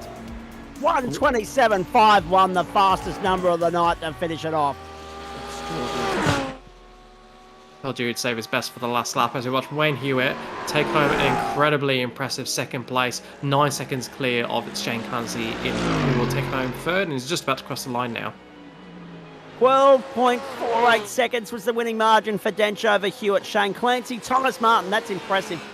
Then Stefan Lawrence, Connor Nixon, Nick Wood, Braden Sagasa, Sam Muir, Jake Jackson, Dylan Shepard narrowly misses out. And then Corey Bennett. That battle pack 8th through 12th, separated by about 1.5 seconds, I reckon. Extraordinary. 10-second penalty for Nick Wood for that incident with Connor Nixon. And that will knock him out of the top 10 once the penalty is applied on points at the end of the night, but he will still get to start from position number 4 for this race. And that's, I guess, if I'm going to be nitpicky, That's the only thing I don't like about penalties being applied in the server that can't be applied to the server, if you know what I mean. Because that would have actually then benefited Dylan Shepherd, and he would have got the invert pole position. Had it been a real-world circumstance, that's exactly how it would have played out. But that's the tedious nature of technology for you. So, there you go. Race 1 of the night in the books. And we're ready for race 2 here in just a few moments. And there's also a 10-second penalty for car 43 for the contact on Alan Holgerson as well. And Dylan Shepherd. Oh, right. So Dylan Shepherd's going to get whacked across the knuckles for the contact on Alan Holgerson. That's unfortunate. So that undoes the point that I was making a few moments ago. So both Shepherd and as we said there earlier, Nick Wood will have a price to pay after the fact tonight. So the results that you see there on your screen are provisional. And just looking at Nick Wood, 31 seconds, he's going to drop all the way down to, well, let's say Corey Bennett's 12th there. Everyone else is outside that 10-second threshold. So 11th will now end up being Wood, and 12th will be Shepherd on points classification once Adam goes to work and applies the points table to the matrix tonight. And 12.472 the winning margin. Dench over Hewitt. The question is now, Liam Banks, and this is the problem. This is the great thing about this format, sprint racing. We love it as spectators, but these drivers must absolutely hate it and detest it because it's so fraught with danger. There are limited overtaking opportunities around here, as you correctly highlighted earlier. So now, if you're Matty Dench, you're starting P10, and it's an uphill slog to try and work your way through. You've got to work hard to try and push your way through, or buy some clear air, or reinvent the wheel strategy-wise to find your way back to where you started at the beginning of the night. So if you want to repeat the feats of race 1, you're going to have to go about your business calmly and cleanly. You absolutely are, and there's a decision that Matty Dench needs to make right now, and everybody who finished in the top 5. Do I go for it on the first lap, try and make positions and get clear of that danger, or do I sit, do I be careful, just survive, and then try and pick them off one by one, because I'm going to have plenty of time to do it throughout the race, but doing so means you're staying in that mid-pack for longer, and the longer you're in that mid-pack, particularly at the start of the race before the cars have been able to get a bit of separation, the more danger you are under for longer. They certainly do all look new from 100 meters away, but as soon as you get close, I guarantee you after the first lap, a few of these were looking second hand. But hopefully Jake Jackson won't be looking second hand, because that'll mean he's lost pole position. Samuel is starting the race in second, and then you got Braden Sagasa in third to make it a 1-9 MX Raps Racing 1-2-3 at the start of this race. Nick Wood rounds out the second row, starting in fourth place, with Colin Nixon and Stephen Lawrence making up the third row. Behind them, you've got Thomas Martin in seventh, Shane Clancy in eighth, Rain Hewitt in 9th, and Matty Dench in 10th position.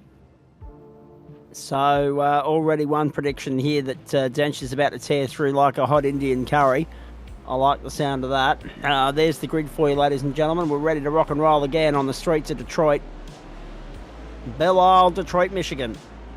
Race 2, round 1, Waste Options GT4. GT3 rather. The first night of the term, and it is week 1 of term 2 of 2023. Let's get to work. 3 wide on the run to turn 1. That's always fraught with danger. But they somehow managed to get through. Oh, no. They got through turn 1, not turn 2. That's an enormous shunt. Cars everywhere. Cars destroyed. Wayne Hewitt's one of them. Yeah, I think Muir and Sagasta... Looking forward to seeing the replay of that one, because, by gee, that was ugly. It was. It looked like Muir and Sagasta may have been the instigators. They saw the 2 purple cars getting involved right at the beginning, and then they took out Wayne Hewitt and Chu Kang. I think not having much to do with that, although I'd have to watch the replay to be sure. It's really hard to see what was going on, but definitely looked like the 2 purple cars starting it, and they started in second and third, but thankfully their teammate Jake Jackson, he was ahead of that, and he's already got 2 2.8, 2.9 second gap ahead of Stefan Lawrence at the front of the field, and Matty Dench also unharmed in that. He's started 10th. He's gained 3 positions because of that, and he is now in 7th place, looking to put pressure on Shane Clancy. And Dylan Shepherd, he's up 6th into 5th spot. He is a man to watch out for. 1, 2, count them, 3, 4, 5, 6 cars caught up in all of that. They did well, everybody else, to get through. Chu Kang, Sam Muir, Braden Sagassa, Wayne Hewitt already on the tow rope in pit lane. Lee Williamson, a non-starter. And it was contact between the 2 teammates that set off the chain reaction. Just the sparest of contacts. Might even have been a little bit of the old net code in there, because it's just the slightest touch in the back sent them both round. It looked like a bigger result than the actual contact warranted, and that just started a chain reaction. You actually saw Connor Nixon and Stefan Lawrence being very lucky, because I think Connor Nixon actually hit Stefan Lawrence in the back a little bit. Alan Holgerson there thinking that it would be safe on the inside, and instead going into the cars at full throttle and deciding, I won't go around them, I'm going to try and get through. And it's really not worked for him. Unlucky to be involved, but also tried to benefit. Didn't get out of it. Didn't go the careful route. Decided I'm going to go and try and make positions here while everyone plucks away for the chaos. And it didn't work out this time. We're expecting another 25 lap race here in this one, ladies and gentlemen. So 10 minutes. That's allowing for 16 minutes longer than what we had earlier in the piece, and also the run through pit lane. So those numbers should add up just beautifully from Adam Lavis. 2 of 25, 2 and 3/4 minutes on the clock. I may have understood that. We might run a lap short. We'll have to wait and see. Copy that. Rob Hill, some forthright opinion there as well. Dylan Shepherd up 6 spots already. Glenn Arnold up 5. So too Richard Mitchum and David Johnson. Chase McCubbin up 6. Daniel Birchall up 8. Stewart up 4 spots. Jake Jackson, 128.95, fastest number of the night. Lawrence, Dixon, Martin, Shepherd, Clancy, and Dench. As soon as they get into that fuel window, as soon as they get through, yeah, exactly, Chris Whitaker. It's kind of like the Jesus walking on water kind of caper that we've come to expect from Matty Dench. Just gets through clean and unscathed. Have a look at it from the onboard. This is Dylan Shepherd. This is him driving through it. Oh. Ooh. That's that was what happened to Wayne Hewitt. That was what happened to Wayne Hewitt. Yeah, that's. I think that's going to be a potentially a penalty there for Dylan Shepherd, not at all slowing down as he came up to that incident. Other cars around him slowing down, and yeah. And this is Matty Dench. Just watch this for one of those more Aston class moments. And that's how you do it. Yep. Fantastic. Good stuff from Matty Dench. Was absolute class from Matty Dench there. People may think he's Teflon and that nothing sticks to him because he manages to get through instances like that, but you saw the skill and the caution he used. He knew he could give up the positions, knew there was no point trying to go for full throttle because you're just going to get yourself hurt. Took off a heap of time, gave himself the opportunity to react to what was in front of him, and just about made it through unscathed. And now he's got the fastest lap of the race, just to prove the point that I made, that he has got the pace to overcome those problems and get to the front. As we just saw Stefan Lawrence hitting the wall. I think he's got away with it, still continuing on down the straight, but we won't know for sure until he gets to this first corner. Connor Nixon. Connor Nixon down his inside. Connor Nixon to second. Lawrence forces the issue around the outside, but Nixon covers it off. Nice. Cleanly. Nixon leaving him plenty of room there, giving him a lot of room on the outside. They both get through cleanly, and he solidifies the position because he knew the next corner was a right-hand lane. He'd have the upper hand for that regardless of how much room he left for Stefan Lawrence, unless Stefan Lawrence did the miraculous and managed to carry far more speed on the outside. Look at the back of that battle pack. You've got Matty Dench just looking there, ominous. I can imagine the Jaws music playing in the minds of all of these cars as they see him in their rearview mirror. They come again. Jackson leads by 4.1. Is the horse bolting here? Is this Jackson's to lose now? Watch for Dench as soon as he's in that fuel window. No! There goes Thomas Martin. Not in sure. In a precarious position as well. Not sure that was by himself or he was helped. We'll have to watch the replay there, but it's a very, very tricky sequence of corners.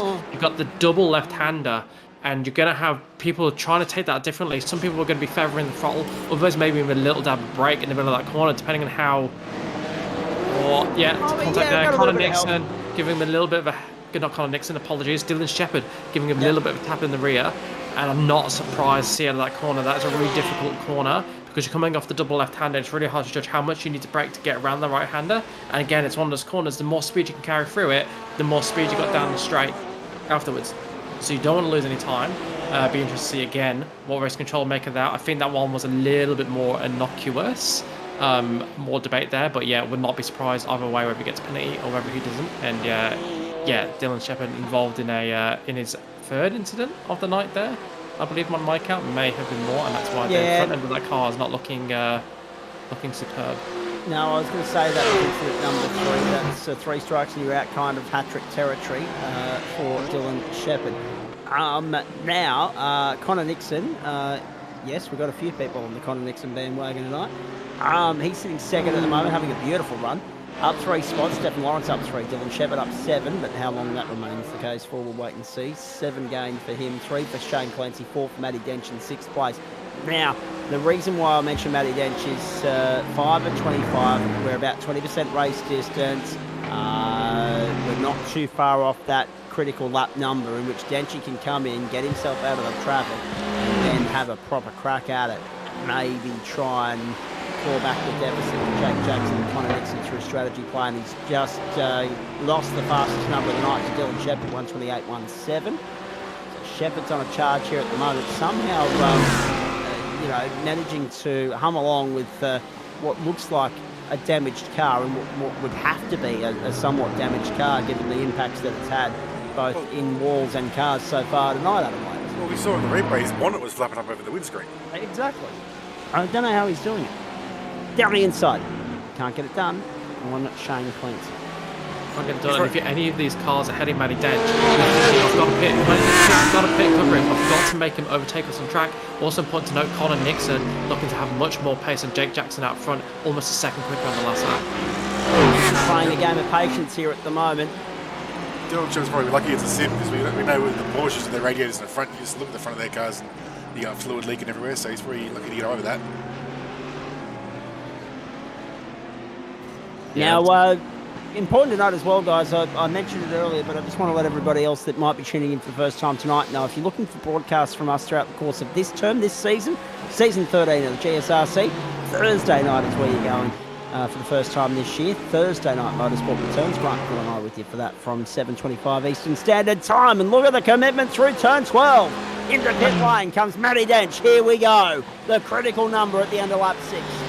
Can he get 19 laps to a tank? Shane Clancy, take a bow. Your defensive driving has forced Matty Dench into the pits, doing a fantastic job to keep a driver much quicker than him behind him for the start of this race and giving everybody a hope of beating him. But if they're going to beat him, they're going to have to pit and cover him off because we know how quick he is if he gets anything like any clean air. And I'll just say we did have a Thursday Night Motorsport last season as well with the Toyota GR86 and Porsche Cup. So Thursday Motorsport not new, I don't believe. No. You were on Wednesday nights last term. Was I? Oh, yes. God. My memory is getting worse every day. I apologise for that.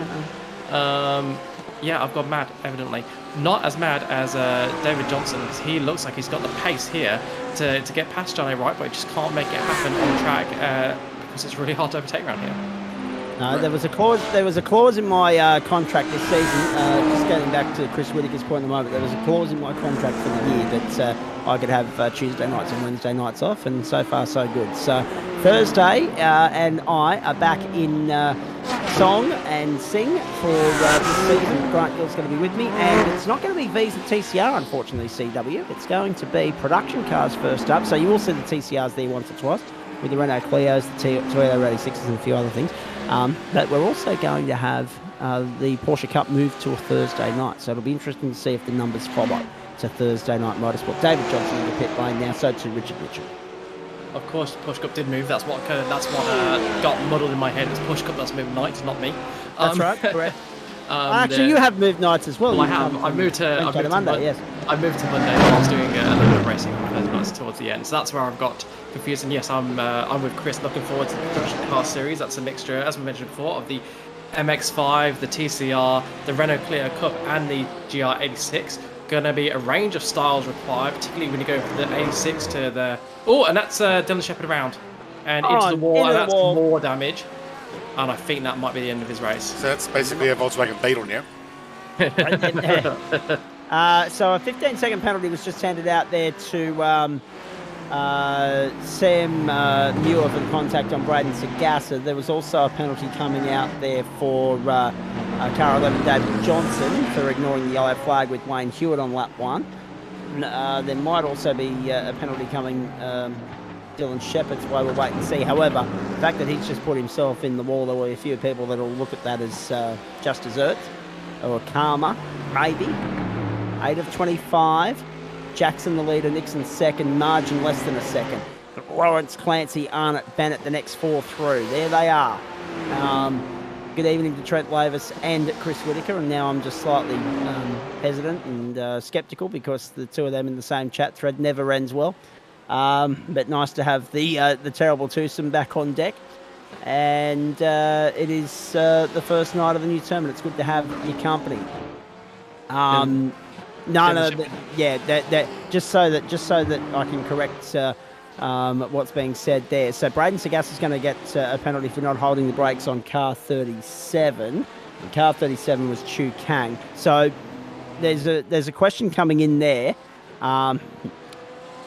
with regards to why the names are incorrect at the bottom of the screen. That's beyond our control. Just go off the car number, not necessarily that. Some of the names are right, some of them not. So just bear with us on that one, ladies and gentlemen. The RC sheet the RC uses, it auto-fills some of the numbers with the people's the designated number, but if someone else is running that number in this race, then that's when there's obviously a confusion. So RC will pick it up and fix it up for the final results. So.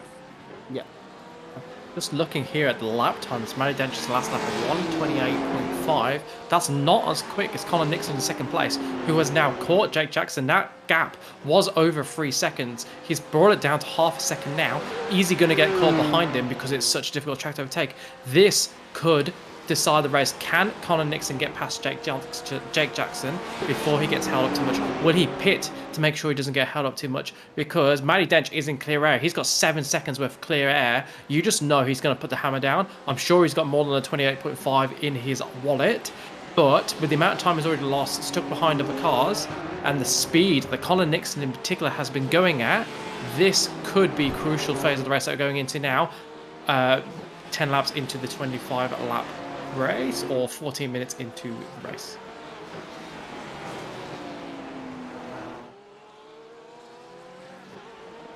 So, Connor Dixon chasing down Jake Jackson. That's the battle we're keeping our eyes on lap 10. Matt Stewart has just returned to the race. Dench, Mitchum, Johnson, Wood and Stewart, the best placed of those that have completed their compulsory pit stop. Dylan Shepherd looks to be parked up and done for the night. Matt Distill, Chu Kang, Wayne Hewitt, Sam Muir and also Braden Sagassa in the same boat there.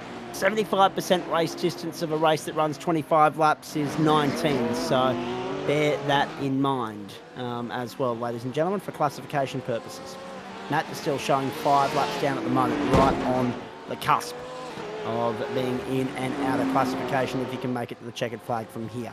Chu Kang also back out on track and in the same predicament. So Denchi's transit time was 31.45. He's currently 29 seconds behind the leaders. There you go. 2 seconds in it. It's close. It's certainly close. Looking forward to seeing what Matty Dench's lap time is this time round, because Colin Nixon definitely now getting held up behind Jake Jackson. He's just lost half a second compared to his lap time the previous lap. Previous lap was a 1:28.5. This lap a 1:29 dead. So he is now getting held up, and Matty Dench is not. He's done a 1:28.5. This is crucial. These 3 or 4 laps could be the difference between coming out a couple of seconds ahead of Matty Dench and giving yourself a fighting chance, or coming out half a second behind him and almost having a 0 chance of getting past, given the difficulties we have seen cars having overtaking round here, just like Colin Nixon right now as he tries to chase down Jake Jackson, who he caught pretty quickly over 3 seconds behind, now right behind, but just can't do anything about it because it's just too dangerous around here. Will he pit this time round?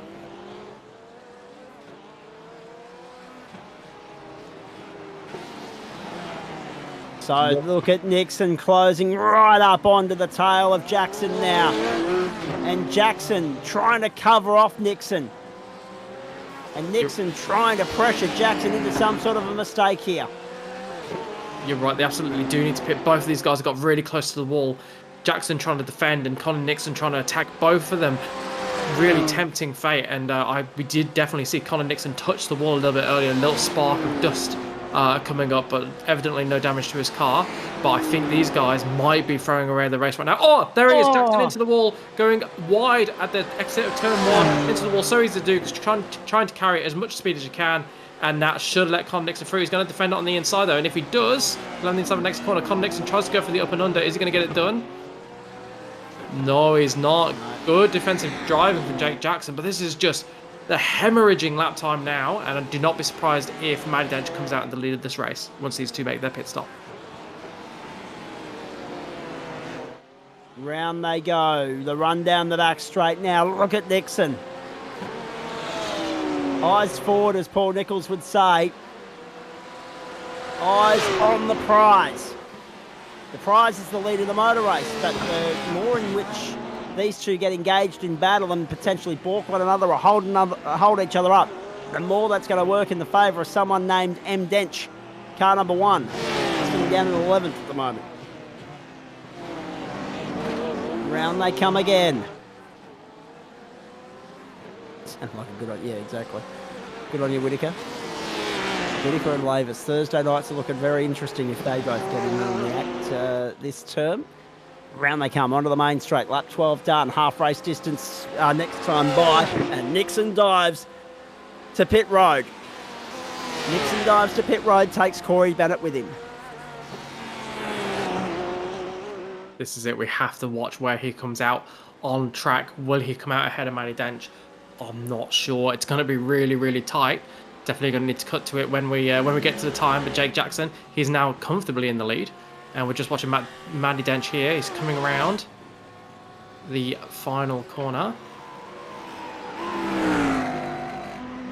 And into the first corner. And there he is. He's coming out ahead of Connor Nixon. Where is he in relation to...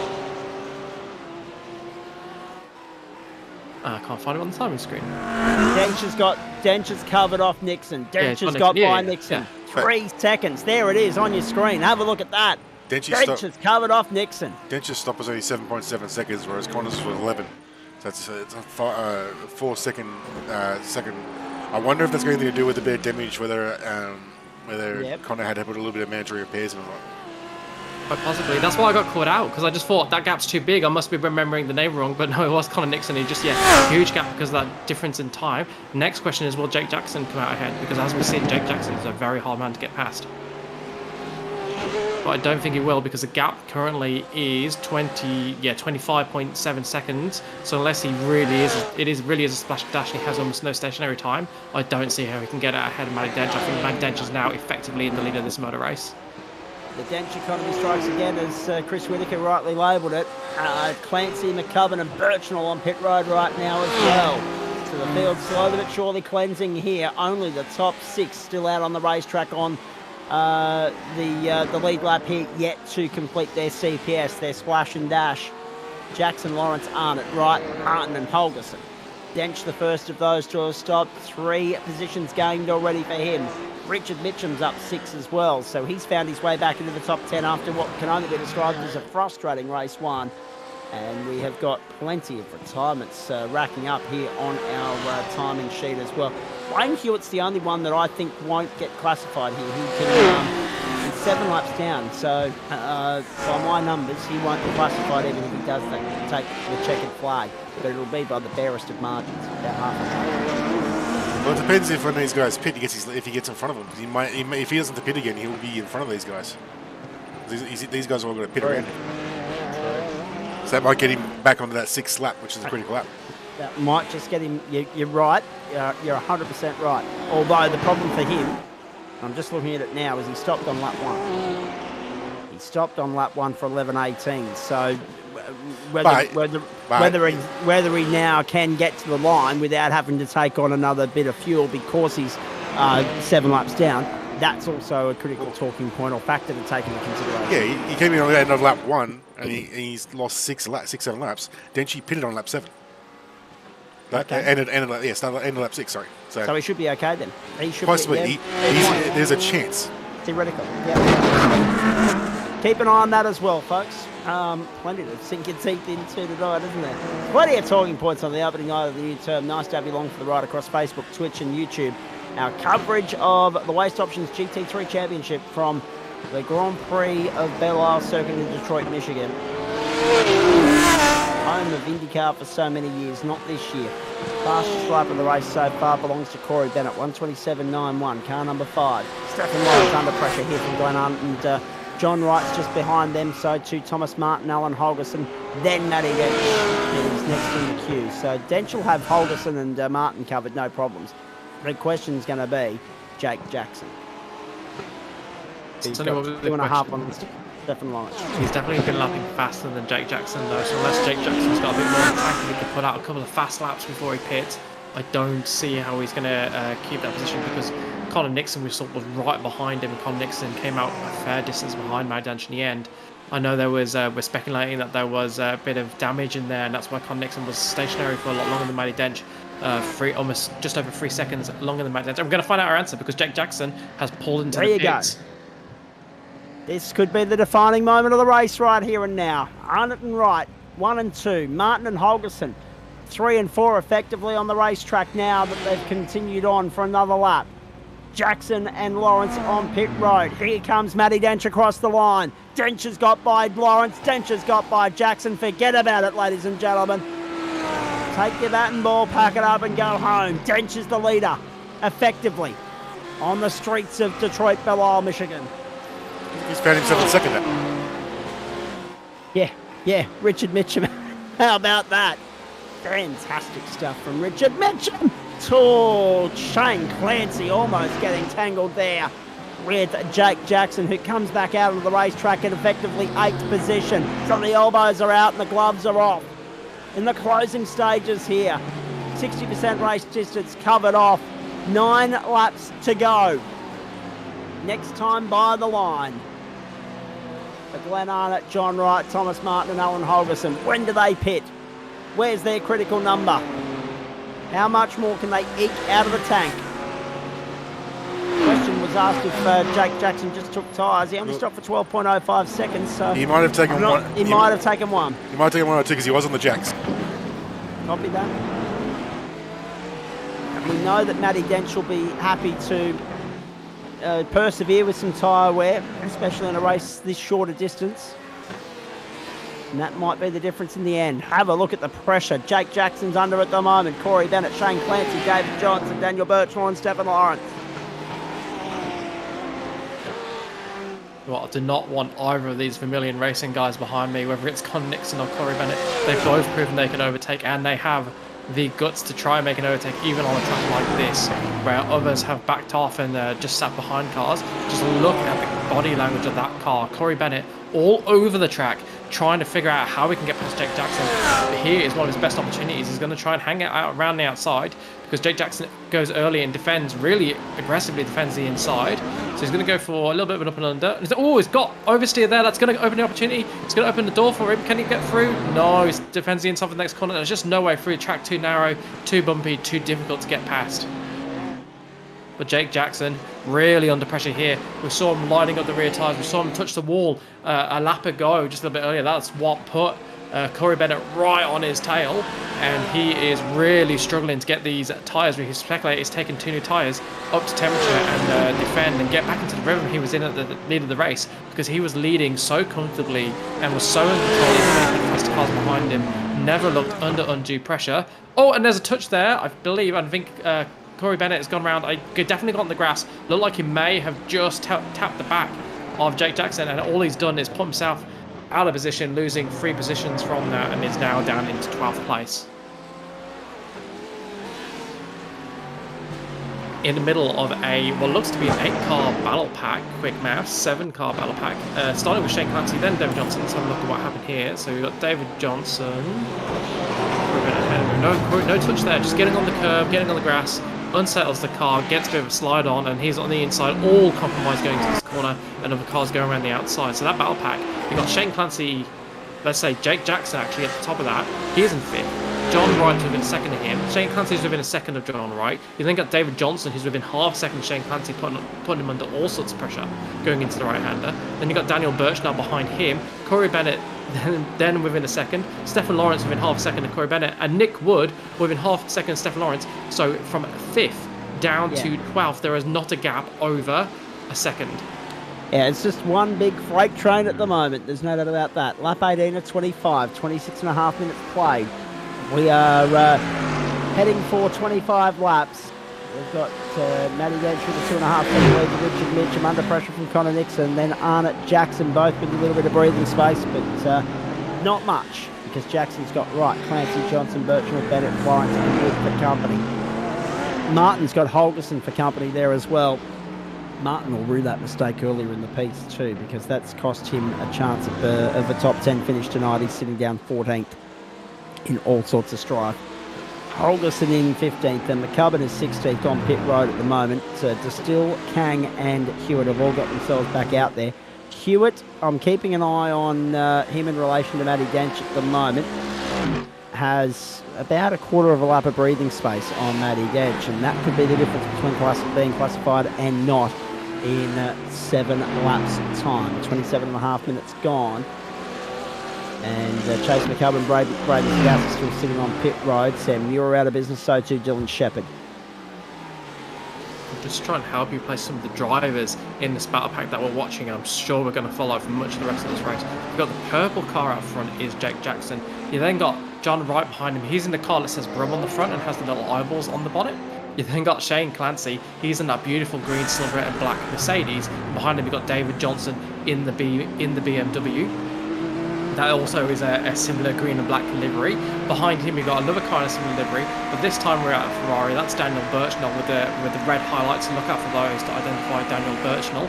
Behind him, you've got Corey Bennett. He's in the Vermilion Motorsports entry, that distinctive black, red, and silver livery that they run in all of their race series. So you'll be able to recognise him via that, the only Vermilion Motorsport entry in this battle pack. And then now you've got a bit of a gap forming behind him, and that is Nick Wood in the Beamer with the red highlights. Hopefully that helps you all identify these cars as we follow the battle pack. Stephen Lawrence. Oh, that's grabbing all the way home. He's driven well today as well. That's a really disappointing way to see his race end. Bang. Crunch, both sides, front and back. He got the inside, so the right-hand side of the car, left as you look at it, ladies and gentlemen, driver's right, on the inside wall, and then smacked both the rear and front left on the outside wall. So through they go again. John Wright sitting 6th at the moment. Everyone in the top 10 has gained in this race except Jake Jackson, down 4 spots. Dench up 9, Mitchum 13, Nixon 2, Arnott 9, and Wright 8. Johnson 9, Birchnell 13, Bennett 2, Clancy 1. They're the gains. Jackson has lost 4, Nick Woods lost 7. Matt Stewart's gained 8, Thomas Martin's dropped 6, Holgerson's up 2, Stephen Lawrence down 9, and that's going to be his night done with that crowding.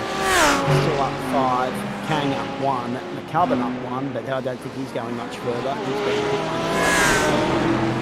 now, and that could be Curtin's going. Wayne Hewitt's about to displace him, so Hewitt will go to 18th and McCubbin back to 19th, and that's as far as he can slide, given everyone else is out of the race. Through they come. Sun setting there in Michigan. This is a late twilight fixture for you. In the middle of the daylight saving window over there in the United States. How beautiful it is. What a progressive and civilised concept that is. Shame Queensland doesn't get on board with it, actually. Across the line we go, 5 laps to go. Matty Dench on his way home here. He certainly is, and right behind him, only 2 seconds behind, which is impressive enough considering it's Matty Dench that he's behind, Richard Mitchum. But to make it even more impressive, he's come from 15th and is now in second place. There's no pit stop shenanigans. They've all made the stop that they're going to have to make to get to the end of the race. He took it early, and he's really made it work. Leapfrogged a bunch of cars, and he is in a really strong second place. Glenn Arnott, another big mover, he's up 9 places from 13th to 4th. And it may not look that great. You know, Jake Jackson, he's down 4 positions after starting with pole. But that means he finished 10th in race 1. That's about where his pace put him in race 1, which is a truer reflection of the speeds, because, you know, they qualify in their positions and then they race from there, and that's where they finish for race 1. And he's absolutely looked the goods. He's pulled away from this group. He was under a lot of pressure. The car behind him made a mistake and you know, took himself out of that. That's given him a bit of breathing room, and he's kept that breathing room. He's not fallen into the clutches of Jenny Wright, so he's down 4 spots, but that marks a tremendous drive for Jack Jackson, who is absolutely taking it to the big boys and is looking to get a top 5 finish if he can hold on without losing another position to the end of the race. And at the risk of giving him a commentator's curse, I'm touching wood everywhere that I can. Hopefully, it looks like he's going to be able to keep that, because he's shown only one brief flash of looking like he was getting over the limit of grip, but otherwise he's looked smooth all race. As you see, John O'Wright having to defend a little bit for Shane Clancy. Shane Clancy looking at the inside, but it's compromised his line view here, and he might come under pressure himself from David Johnson behind him. And in the event of a commentator's curse, the role of Grant Gill will be played by Liam Banks this evening, ladies and gentlemen. 4 laps to go. Matty Dench on his way home. Richard Mitchum, Connor Nixon. No pressure being applied. Glenn Arnott fourth. Jake Jackson, the one under the tremendous pump at the moment, but he has the smallest edge of breathing space there.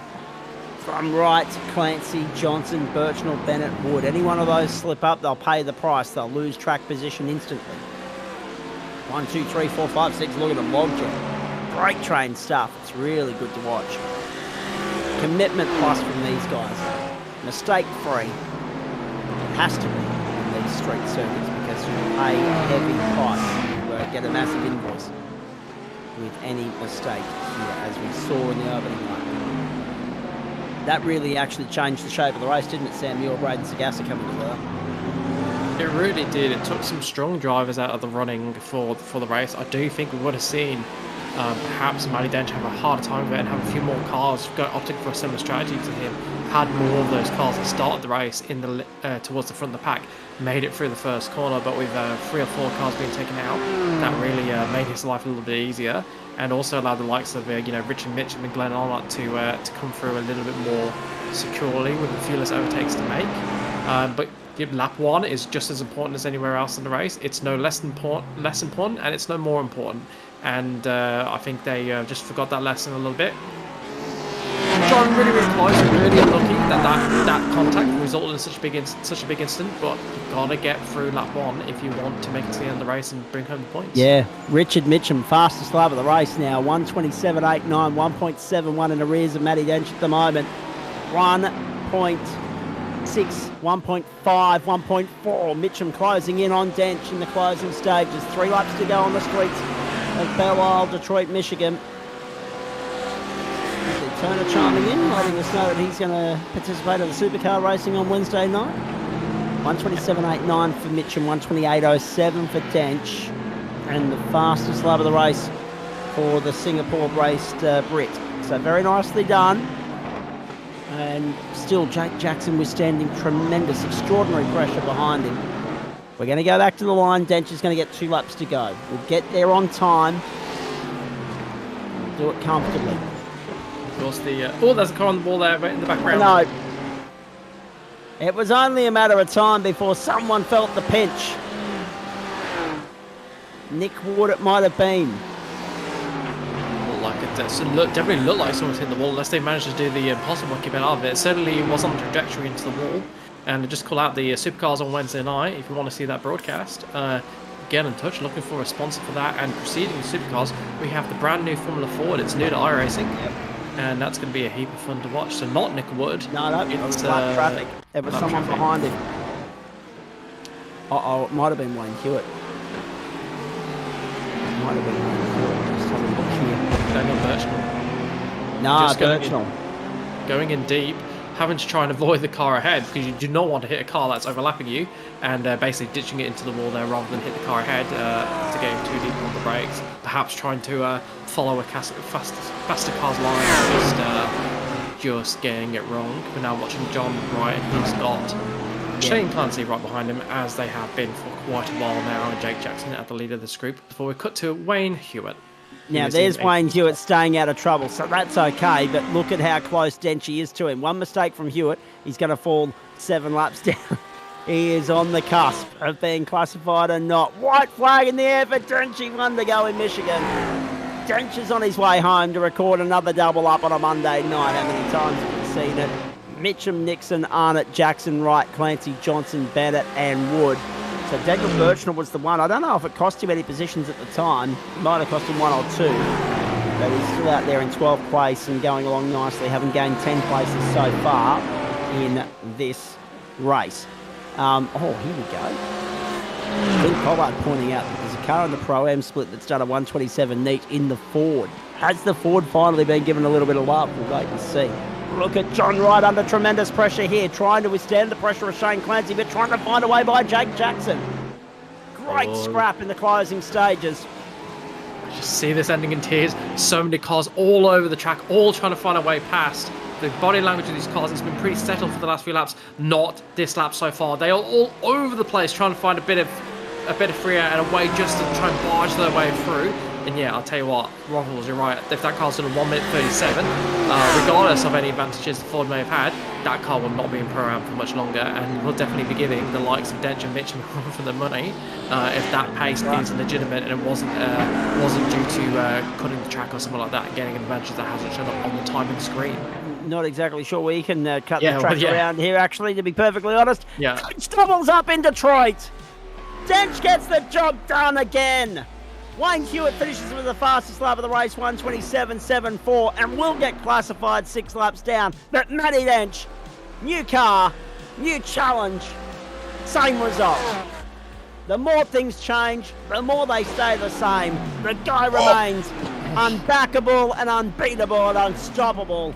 And we wait to see if he can clinch title number 6 on the trot. Cars limping across the line low on fuel. Dench, Mitchum, Nixon, Arnott, Jackson, Wright, Clancy, Johnson edged out Bennett and Wood by 200ths of a second. I think we'll have to wait till the official results come through, because that looked pretty close. Stuart Birchnell, Holgerson, Martin and Distill, and Wayne Hewitt in 16th place. 16 classified in the end. Stephen Lawrence is still in pit lane. He's only 6 laps down, so he'll end up 7-8. We'll have 17 classified.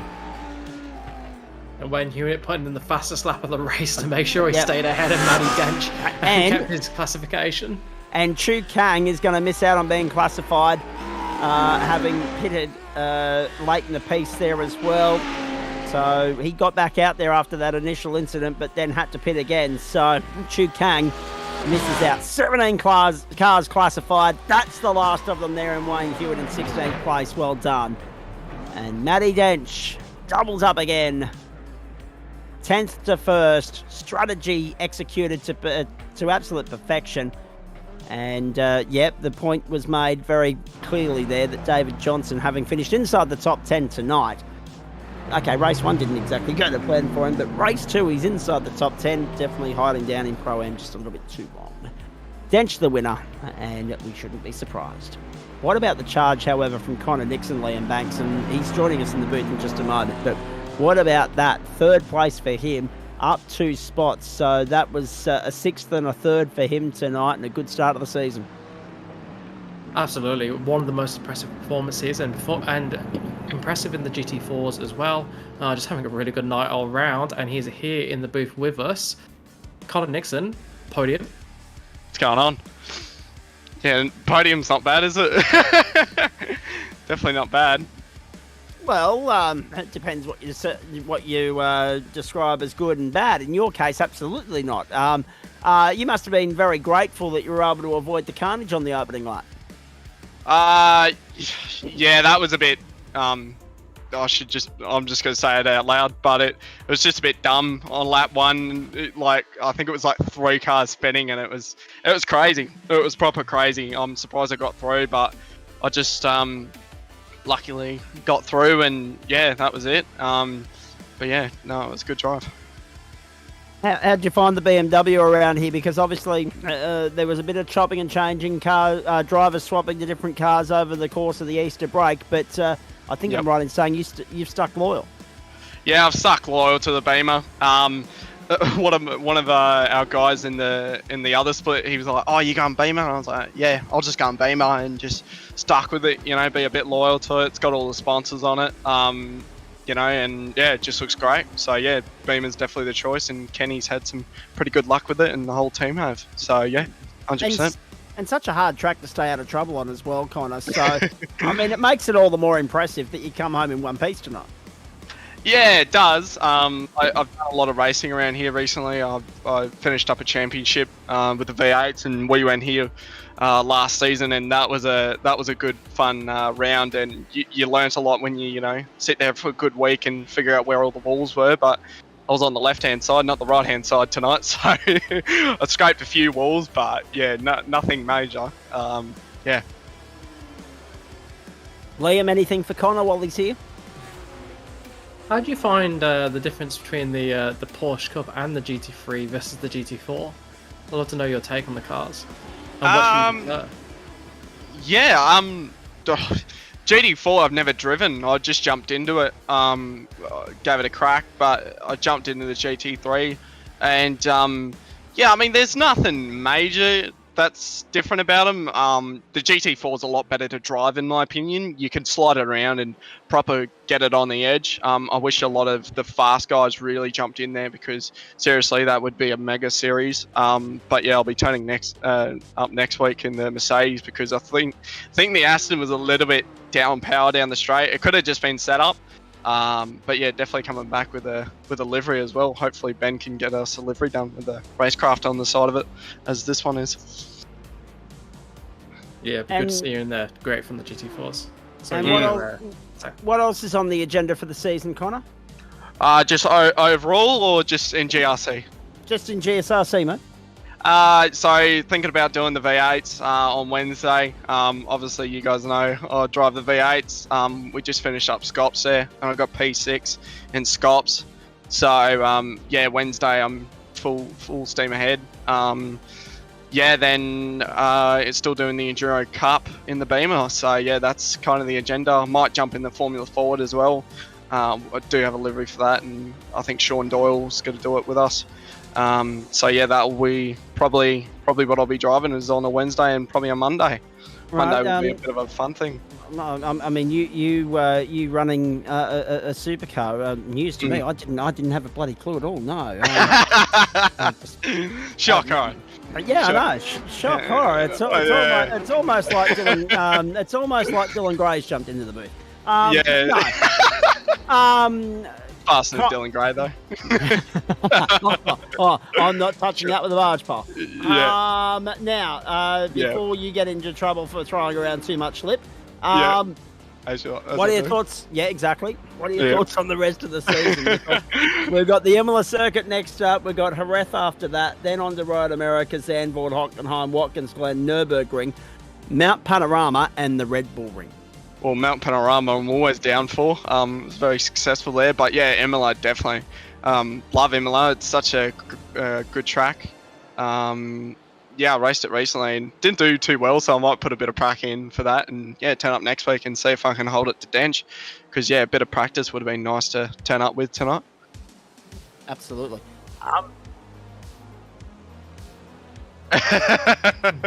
Probably. And doing it from the commentary box, because we've got him in here standing by to have a chat to us in a moment. So, yes, there'll be a couple of questions being thrown Mr. Dench's way in just a moment. But, yeah, kind of while we've got you, mate, obviously, yep. I know we have a little bit of fun and talk about you and supercars, but that is your pet baby. There's no doubt about that. Yep. And it would be remiss of me not to ask you about how you enjoyed that step up in terms of the intensity and the competition, and just therefore the overall challenge and difficulty of something like Scops. Yeah, jumped into Scops recently. Really, grabbed it by its neck, and so far I went from the back split 2 to the middle, now right up to the top. So yeah, doing that and yeah, getting good support from the team as you do from a great team like Vermilion and all the sponsors. It's just been really good, and yeah, there's been a lot of teammates. Just we're all just trying to help each other go faster. You know, Kenny's trying to help me with this, and same with Ben for the GT3, and you know, I'm trying to help Oliver in the V8 and the rest of the guys where I can. So yeah, we're all trying to get faster. So yeah, it's going up basically, and that'll be it. All right, very nicely done. Hey, well done tonight. Good work. Congratulations.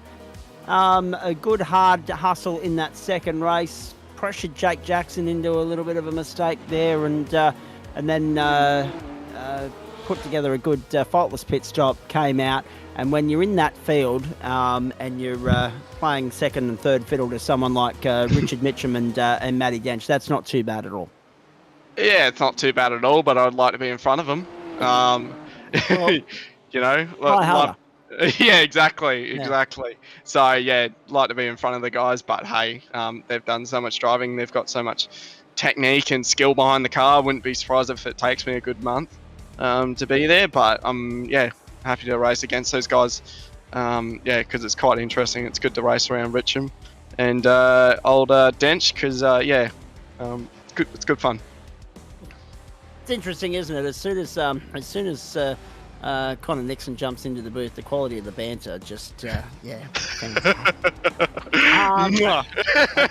I know. Stay there, mate. I'm going to go around the room here, and if I've got a chance at the end, I'll come back to you. And I'm sure Liam Banks has got a couple of questions for Matty Dench and Richard Mitchum as we go here. And Dave Riddell has jumped into the booth to say hello to us. So too has David Johnson, and there's a reason why he's here, and we'll have a chat to him in just a moment. But first up to you, Mr. Dench. Okay, so let's just be perfectly honest. You've left the GT4 contingent to, have their own race again, unless you're going to throw them a little bit of false hope and waltz back in week 3 and clean up for the next 8 weeks like you did in the first term of the season. So you focused on GT3 tonight, you focused on the Lamborghini, but you still managed to pick up exactly where you left off. Didn't look straightforward though, but the first race was, the second race not so much. Yeah, we're just going to leave the GT4s alone, I think, for now. And okay. Yeah. I know.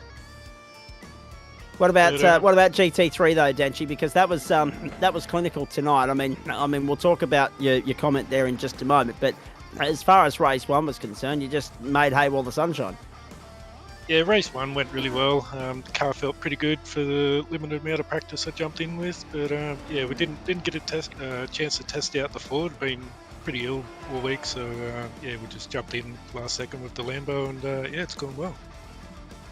Got a few more names jumping in for a chat post-race than usual tonight, so we'll have a chat to Corey Bennett shortly, and also Braden O'Loughlin. But right now we've got Matty Dench on the line, and I'm seeing 5 Porsche Elite Cups and 5 GT3 Pro Championships to his name, 1 GT4 and GTE. There's not much this bloke hasn't cleaned up in this club, and he's on track for 6 straight in GT3 Pro this season. Denchi, what were we in last season? Was it the Mercedes or the Porsche? Last season I was in the Audi. The Audi, that's right. So, sorry, it was the Mercedes in GT4, that's right. So, the differences between the Audi and the Lambo, just talk us through that, please.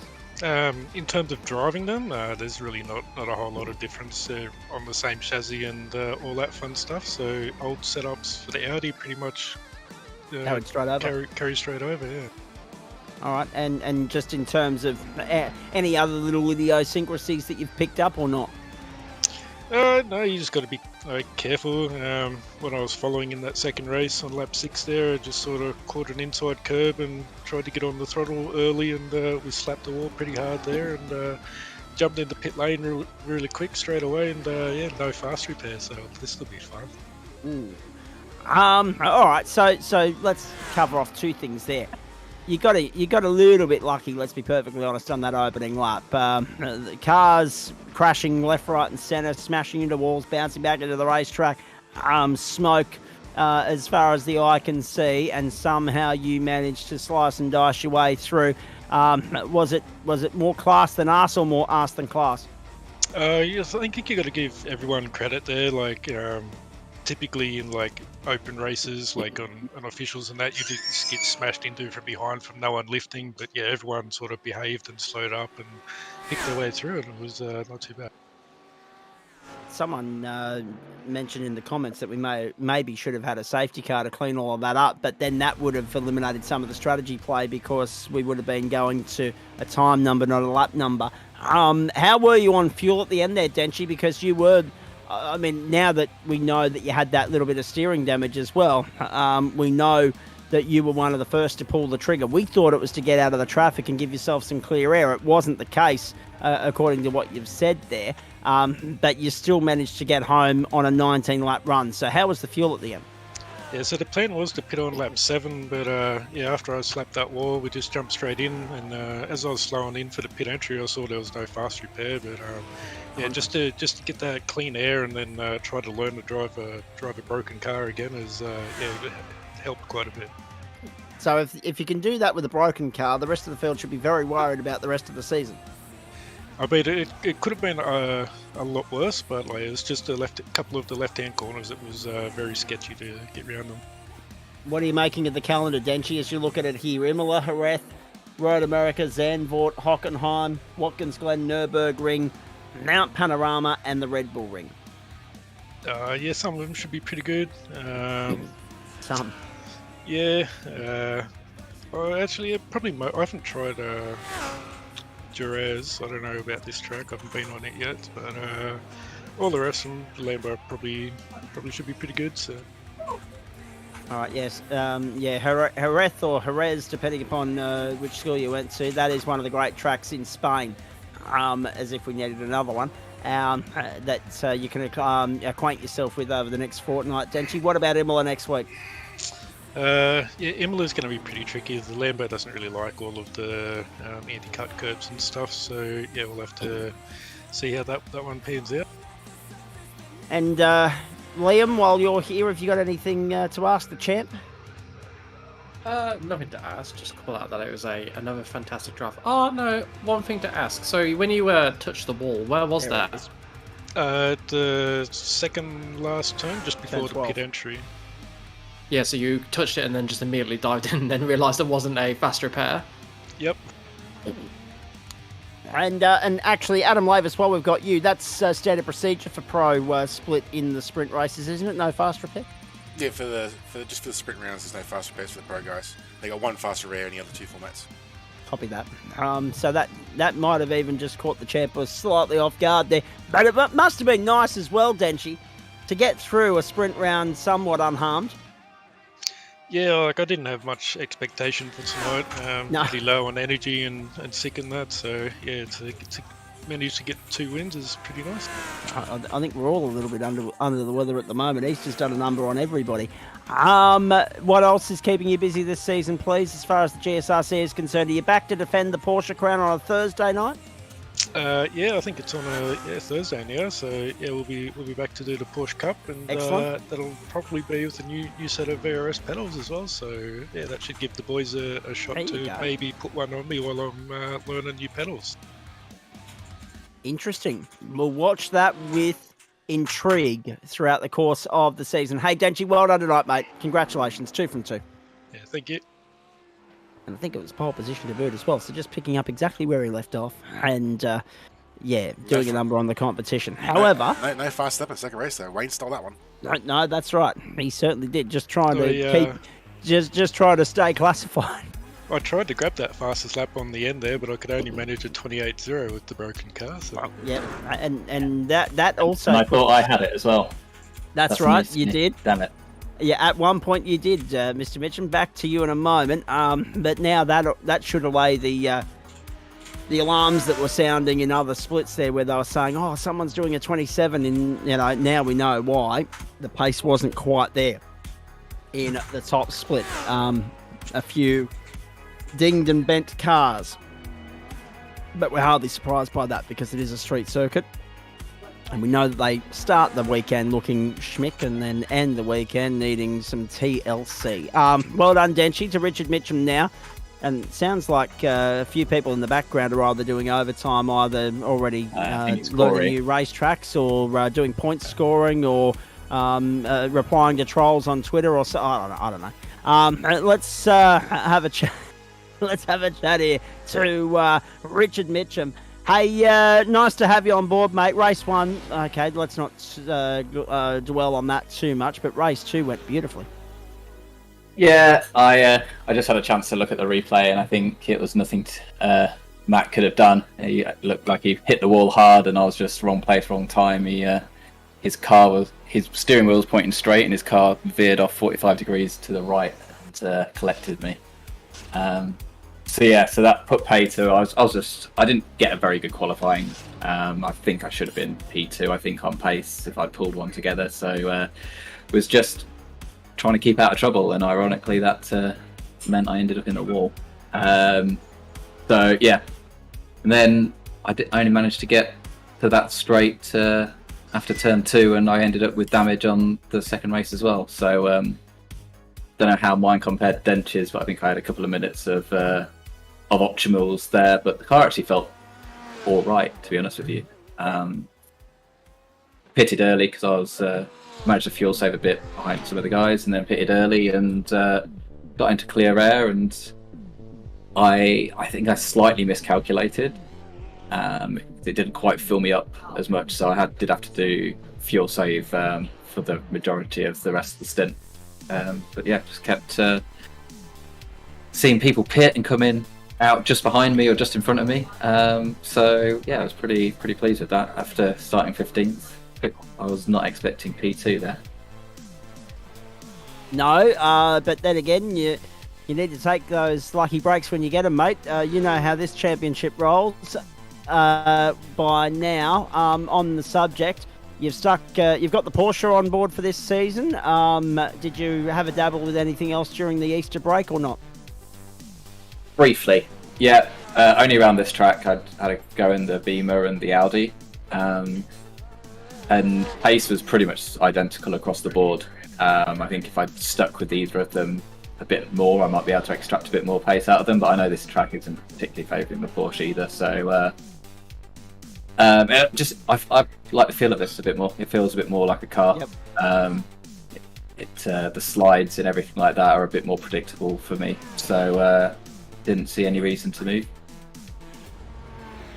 Imola's the next stop, mate. What are your thoughts on that one? Obviously, you'd be hoping to stay out of harm's way and not be the innocent victim of a car braking in front of you, but obviously you've got a little bit more runoff area to play off there there as well, and it's a 60-minute race, not a sprint. Yeah, I'm indifferent about Imola, to be honest with you. I'd much prefer that. I was a bit disappointed when didn't see Nürburgring combined, which is where the VRS officials are going next week. Nice. On the I list. tried, Richard. I really tried. I would have been keen of that. Maybe not for the AM split, they could have done GP, but it's a poor man's substitute for the Nordschleife, but it's not a bad track.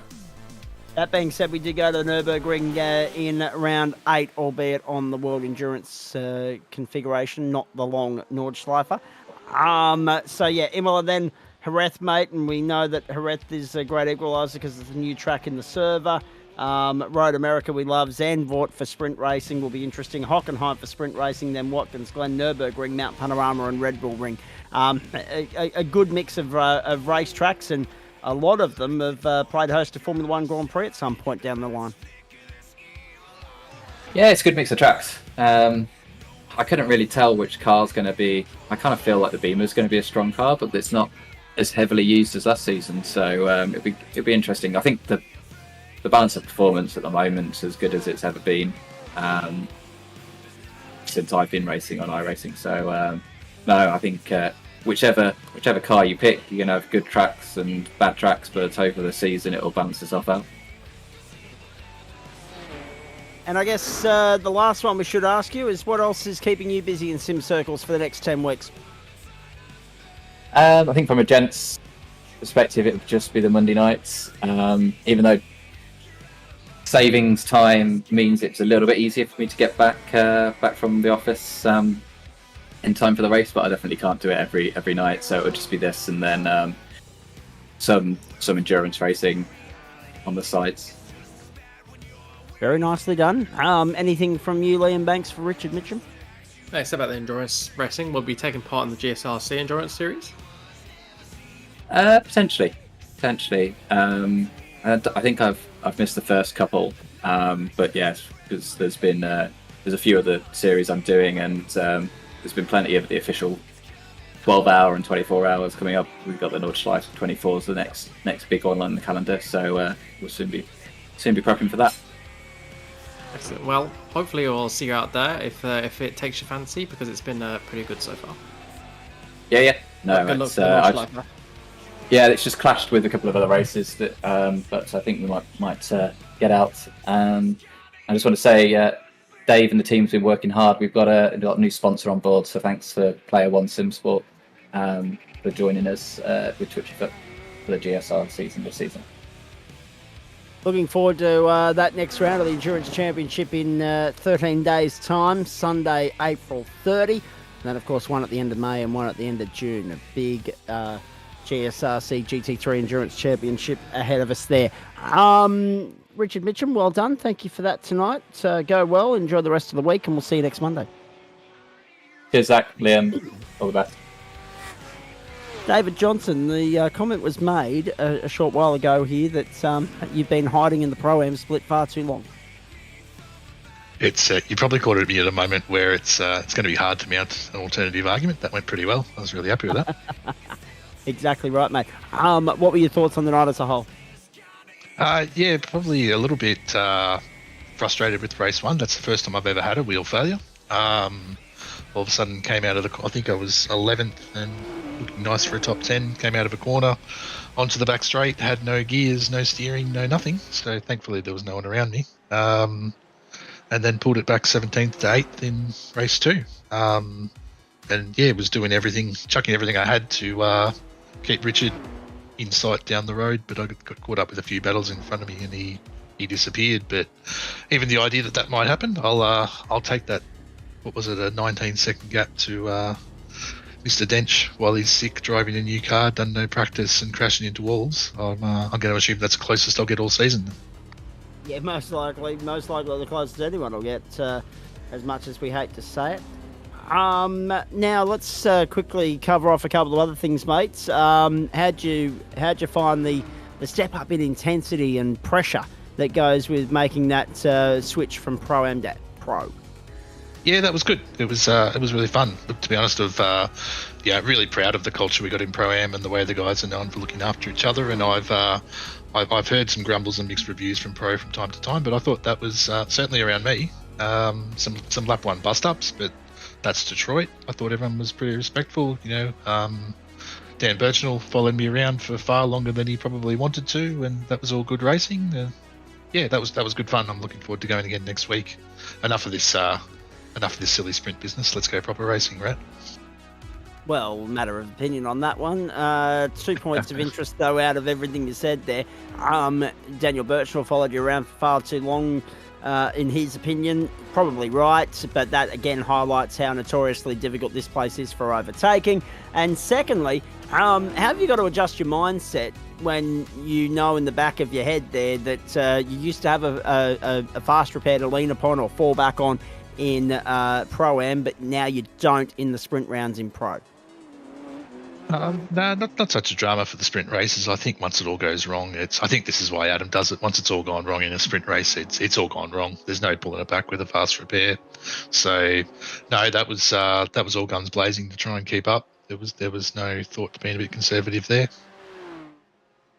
All right, mate. Very nicely done. Your thoughts on the calendar and the rest of the schedule? Yeah, just a note for Richard. I really did try to twist Adam's arm and go, let's go hit the green hell.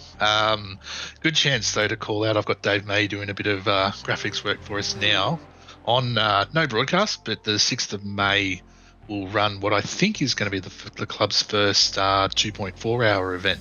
So you see some other players in the game do that. So 6th of May will basically do what will become a Nürburgring practice hit out really. Solo or two drivers, 2.4 hours, around the full Nürburgring. Okay, so hang on.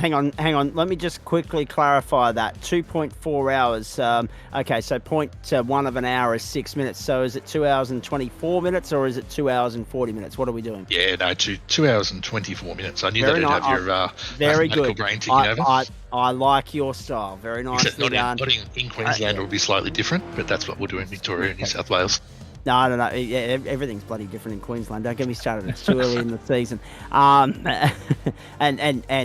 highlighted by the fact that we've got that bloody stupidly placed Labor Day holiday on May 1, when the rest of progressive civilization is observing it. That's right, October.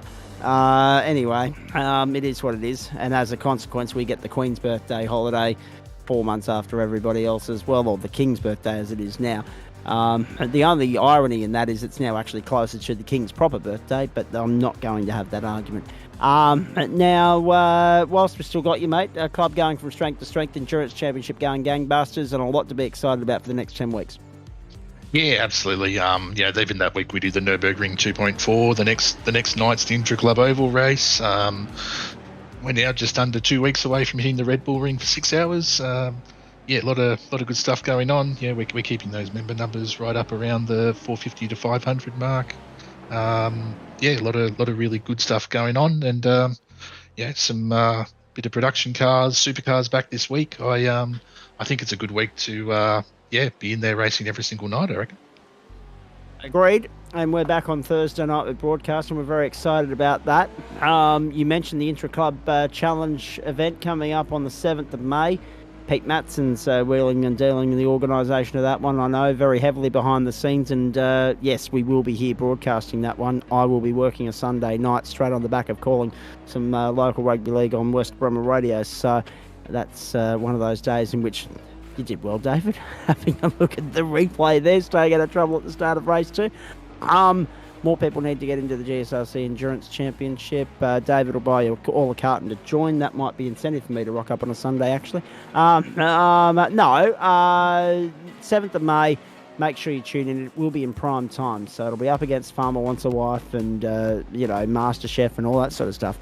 But well worth the price of admission. We enjoyed that club challenge last year, and we're looking forward to it again this year with the Australasian Supercar Championship boys. Yes, I will be front and centre in the commentary for that one again. Let's press on here. David, thank you. Appreciate that. And thanks, guys. Have a great night. Let's press on to Dave Riddell and also Corey Bennett. To you first, El Presidente. How's everything going? Yeah, good, mate. Interesting night. You can say that again. Had a really good battle with DJ at the end. Actually, it was quite close at the end. I think it was like 1500ths of a second as we crossed the line. So, no, it was good. I'm pretty disappointed. The Lambo was just so good around here. I think it was Denshi, myself, and Wayne all had basically the 3 fastest laps in qualifying and also in the race. So the thing was a weapon around here. It was just things didn't align tonight. I actually had probably one of my roughest nights in GSRC, but it is what it is. We'll move on to round 2. And this is the thing. Getting through here, it's one of those ones. If you can tick the box, tick it, but limit the damage otherwise. And it seems as though you were able to do that with the 9th place finish in race 2. What about the thoughts of the rest of it, mates? The season ahead, it looks like a good one. We're excited about the Porsches and production cars doubling up on a Thursday night there. We're excited about the schedule that we've got track-wise here in GT3. Everything's on an upward trajectory at the moment. Yeah, absolutely. And then we're throwing in, obviously, Formula Ford and Supercars on the Wednesday night as well. So that's always been a pretty big staple of GSRC. So hopefully we can get some numbers down to that as well. So, yeah, look, we've got 5 really good nights of racing. Obviously, Tuesday we've got the up-and-comers, and then we're going to USF for Friday nights, wings and slicks. So, yeah, look, really looking forward to the season ahead. It's going to be hopefully a really good one, and hopefully we can get some more guys into the pro split for the next couple of weeks. I'm actually glad that we had so few cars in terms of a bump aisle track, because I could imagine if there was 40 cars at bump aisle, those lap 1 incidents would have actually probably taken about 25 people out. So it was probably a fortunate night to have. I think about 25 or 26 in the pro split. And you raise a good point because, and I'm sure Liam will agree with this as well, having witnessed both races, or all three races with me here in Central Commentary, couldn't fit enough into the server for GT4. It was almost as though everyone had come out from hiding under the grass, under the woodwork, whatever the case may be. Everyone wanted in on that GT4 race. 45 in the server, 43 started the thing. That was terrific. But then you look at a circuit like Detroit Belle Isle, there would have been a few people that would have looked at that and given it a very wide berth, and that is a reflection of the numbers we got, I think. I agree. Yeah, sorry, Liam. I completely agree. I think it's one of those hit and miss tracks, but when you get it right, it's such an awesome track. It's really rewarding. It's one of those situations where to have a good race is basically a race where you don't have any incidents, and you try and pressure other people to make mistakes. It's really demanding. Like I've gone back to racing in VR, and I can tell you what, like I'm sweating like you would not believe. It's one of those tracks that you just need to be on point basically the whole time, because as Denchi, I was literally following Denchi in that second race. And when I saw him put it in the wall, I was like, gee whiz, like that's not something that you see happen too often. I think it happened about once last season at Sonoma. But yeah, he doesn't make many mistakes, and it shows you just how tough this track is, coming out a little bit wide on that last corner and just slapping the wall. So yeah, you have to be on it the whole time, and to really get that pace, you have to carry so much speed through the apexes to get that really good drive. It's not really a track where you think, oh, it's stop start. It's really quite flowing. It really is, and it's one of those tracks where it's, like you said, you have to carry so much speed, because if you feel comfortable, you're slow. That's just this is where it is. You have to get close to the walls on the inside. You have to get close to the walls on the outside, and because it's so bumpy as well, you can't fall into a pattern where you're like, oh, around here I could put on the accelerator, because just a small difference in your line or a small difference in speed you're carrying, all of a sudden a bump will affect you a bit more, and all of a sudden your car's an inch or two wider than it should be, and you're back out the throttle again, trying not to hit the wall. So it's just like you said, you can't rest for a moment. You got two straights which are just enough to like breathe, and then the rest of the track, if you get it wrong by half a meter and you're in the wall.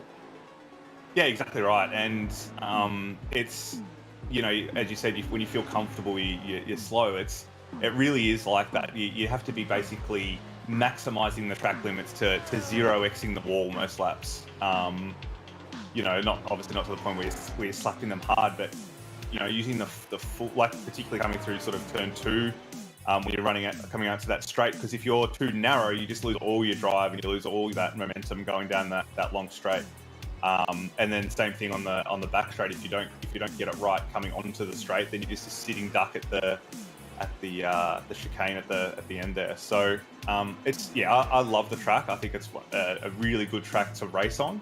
Really hard to overtake, but it's one of those ones where if you're in it's a pressure cooker, and the ones that sort of make a mistake or whatever, you get punished pretty severely for it. So I know I got punished in the first race. I clipped the wall and I had bent steering, and I managed to drag it home. But yeah, it was a rough night, but I still had a great time. So.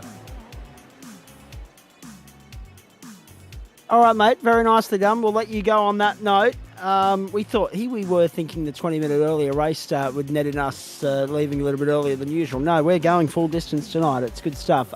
Corey, thank you, mate. Appreciate that. Well done. Dave Riddell, to you. Nice to have you back on board, mate. Nice to see you out there earlier in the piece, but you might actually have some explaining to do because... Oh, actually, no, Adam Lavis is doing it for you. There we go. Thank you very much. Because we didn't have the results from the Pro M&M splits on our screen there. We might just widen that one a little. There we go. So, Heat 1 results in, I'm going to say, Pro Am. Yeah. Thank you, Adam Lavis. Jordan Malcolm from Sean Benici.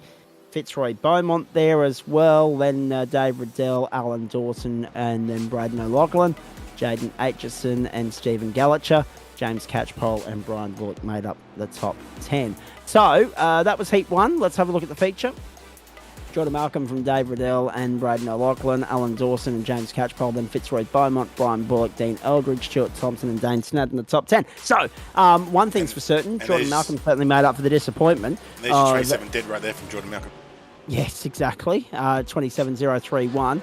And was that in the Ford GT as well? Yeah, there you go. Wow, very nicely done. Look at that. The GT's in town. So Jordan made up for the disappointment of his early departure from GT4 by going out and cleaning up in GT3 Pro-Am. Dave, while we've got you, mate, thanks for stopping on by for a chat. We don't normally get all you guys stopping by for a chat this early in the season from the lower splits, but what'd you make of the night? You kept the thing in one piece. You brought it home, 2 top 5 results. You've ticked all the boxes. It was mostly in one piece. Yeah, look, you've got to have a David from Pro-Am still, haven't you? Coming in after the show, so I thought I'd pop in. Yeah, race 1 was actually, I think both races tonight were pretty clean in Pro-Am. Very, very little like on the radio at all. And what do you make of Detroit Belle Isle as a circuit, mate? Not everyone's cup of tea, but clearly some good numbers there on the Pro-Am grid. Yeah, look, personally I love it. It's the bumps, it's the concentration, it's trying to keep it on track, which I didn't manage to do the whole time.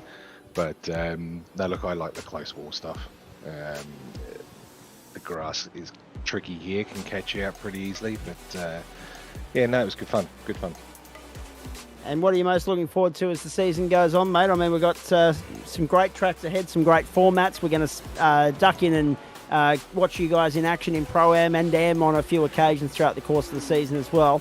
Some tracks there that we're familiar with, a couple of new challenges await though.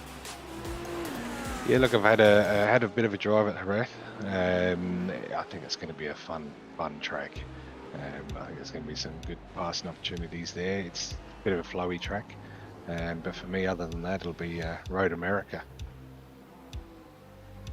All right, Road America. Yeah, Road America. We're very much looking forward to 90-minute race there, and it never disappoints. Very nicely done, mate. Where else are you going to pop up throughout the course of the season? What else are you dabbling in as far as our offerings are concerned? For me, it's just GT3, like throughout the week, and doing liveries for 20-odd cars is a pain in the backside. No. So yeah, that keeps me pretty busy. I'd like to thank Adam for not doing the 13,436 lap track. Yep. I'm flat out remembering 4 corners on an oval, so yeah, that would have been a bit of a mission. Yeah, well, exactly right. Very nicely done. It's only 127. Yeah, but the That's point's enough. valid. The point's very valid. No, very much looking forward to seeing you pop up throughout the course of the season, mate. Well done tonight. Good result. Good start of the season. Let's hope that's a sign of things to come. Yeah, look, I hope so. Like Richard said, we've managed to get a sponsor on board this season with Player One Sim Gear. I believe they do some stuff with the club as well. So yeah, look, I think hopefully the whole team has a strong showing this season, and we can fill out the top 4 spots in the team championships. All right, mate. Very nicely done. Thanks for stopping on by for a chat here post-race, and thanks for hanging around and being patient to have a chat with us as well. There's a few guys that I think dropped by that have also dropped out since then, but not you. So we appreciate that. Well done, and good luck for the rest of the season. Yeah, thanks, guys. And just quickly while we're looking, this is the AM results. Thank you, Adam Lavis. Sean Rees on top from Chuk Fong Wong. Reece Dickerson, Adam Holland, Brendan Van Ryn, Corey Davis, Greg Heaney, Greg Padgett, Tim Watson, Grant Gill, the top 10. Feature race results, Sean Rees from Reece Dickerson, then Chuck Fung Wong, Tim Fuge, Adam Lee Holland, Tim Watson, Brendan Van Ryn, Greg Heaney, Neil Gladwin, and Grant Gill. Oh, very nicely done. Good stuff. So Sean Rees doing what Matty Dench and Jordan Malcolm were able to do in the other splits. Liam Banks, let's put a full stop on all of that, please. Your highlights of the night, your lowlights of the night, and your driver of the night, please. Oh, that's a really difficult question. I think I always save the tough ones to last. You do always save the tough ones to last, and I just got rid of my split with the timing on it, so we can get up the results from the race. I'll That'd be great. Jog my memory of names. I think my highlight of the race has got to be the highlight of the night has got to be that bumper field for the GT4s. It's always great to see a bumper field.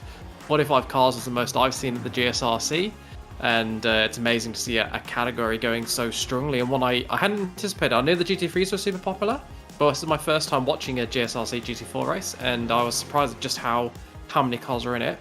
And I think I'm actually going to give my drive of the night to Jake Jackson for that 5th place in the feature race. I thought that was a really, really strong drive. And the GT4s are even better to watch when the internet isn't playing up. Yeah, true. Yeah, exactly. True. And further Liam's point there, Jake Jackson, the way he withstood the pressure during most of that race, both before the pit stop and after, from Connor Nixon, and then that plethora, that smorgasbord of cars or opponents or protagonists behind him, you take your hat off to him, because that was very nicely done. Banksy, thank you very much. Any final thoughts as we go out here?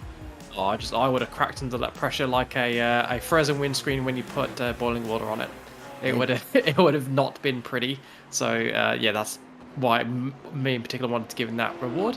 That's just my final thought of the night, and very much looking forward to seeing how this championship develops over the next 10 weeks and whether anyone can take the fight to Denji. Yeah, we'll find out. Only a matter of time. We'll tell. Now, thank you, mate. Well done tonight. Looking forward to your expert insights right throughout Monday Night Motorsport in Term 2 of 2023. Thanks for that. Expert's a strong term, but looking forward to it. There he is, Liam Banks, joining us on Monday Night Motorsport throughout the course of the season. We do it with thanks to the great people at Waste Options, Blackout Electrical Solutions, Login Systems, West Orange Motors, Astute Finance, Fisher Door Lawyers, and Flash Graphics. Here's a look at what's coming your way for the rest of Week 1 of Term 2 of 2023. Night 2 is Formula V for the up-and-comers from a TB-confirmed venue. And that gets underway at 7:55 p.m. with the Super Sprint format in play. Followed by, on Wednesday night, if you don't mind, the Formula Fords. How about that? Alton Park International without Hislop, 7:33 sprint races there. Phillip Island follows for the supercars. Not broadcast this one, but keep your eyes peeled on the server and on the Facebook pages for results, etc. and so forth. Not broadcast yet. We're looking for a series sponsor, so if someone wants to jump on board and be like Waste Options or Blackout and get your name all over the broadcasts. We are looking for a sponsor to hopefully get the Wednesday night back on the broadcast schedule. Excellent. So Wednesday Night Motorsport is there. It's a possibility, but not yet. But Phillip Island, a very good launchpad for the Supercar Championship this time round.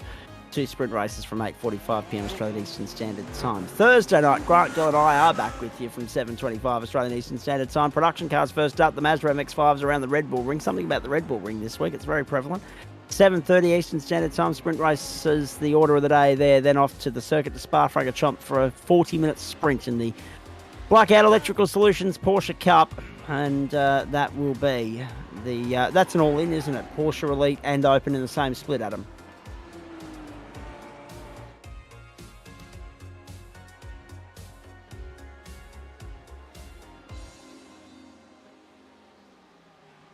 Okay.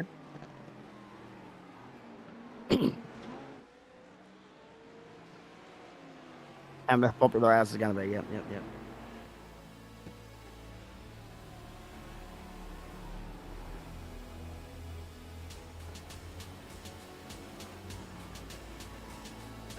All right, very nicely done. So that's Thursday Night Motorsport. You can join Grant Gill and I for that, 7:25 Australian Eastern Standard Time. Friday night, over the page we go. Wings and Slicks from Indy. From a TB confirmed venue in the Indy US Formula 2000s from 8:30 p.m. and 2 sprint races there. Mountain Men Bathurst, car to be confirmed, Saturday night, 32 laps. There's a lot of TBCs this week and TBAs and TBDs and everything else. That's okay. Copy that, thank you. Bathurst on Saturday night for 32 laps there for Mountain Men. And then, of course, we go next Monday night to the Circuit Gilles Villeneuve in Montreal, Canada for the second round of Waste Options GT4, followed by Waste Options GT3 from Vermont, a 60-minute affair there. And we're underway with you from 7:30 or 7:25 Australian Eastern Standard Time, so looking forward to your company then. Nissan's GTP's up on Saturday night for the Mountain Men. Very nicely done. All right, so night one of the new term delivered very little in the way of difference. Still Matty Dent dominating. It's only a draft, but I think Donington's going to be the Friday night race. Okay, copy that. No, that won't be bad either. Donington's a good track. That'd be amazing. Yeah, absolutely. And GT4 was well worth the price of admission tonight as well. We've had great fun. We hope you have as well. We look forward to bringing you more of the same as the season unfolds here on the platforms of the GSRC. Term 2, Week 1, Night 1, done and dusted. On behalf of Liam Banks, Adam Lavis, and the rest of the GSRC broadcast commentary production team, thanks for being with us. Hope you'll stick with us throughout the course of the rest of the season as we head towards the back end of June and the end of Term 2. So it's 10 weeks, flat chat, no stops, no breaks, no pauses in between, no time to catch our breath. But we're looking forward to it immensely, and we hope you are as well. Matty Dench was clinical tonight, got the job done, and it's just the more things change, the more they stay the same with that driver. He is in rare touch at the moment. It doesn't matter whether it's an Audi or a Porsche or a Lambo or a Mercedes. He's just in the prime of his life as far as his GSRC prowess is concerned, and he's looking the goods for 6 on the trot in GT3, and I dare say I'll be saying the same about the Porsches by the end of Thursday night as well. Thanks for coming along for the ride. Monday Night Motorsport done and dusted. For those of you still enjoying school holidays, we hope you continue to do so. For those of you already back at school, isn't it funny? Queensland do everything on a 1 hour delay over summer, yet they're 1 week ahead in the school. I just don't get it. Have a great night, everybody. On behalf of Liam, Adam and the crew, I'm Zach Caban saying bye for now.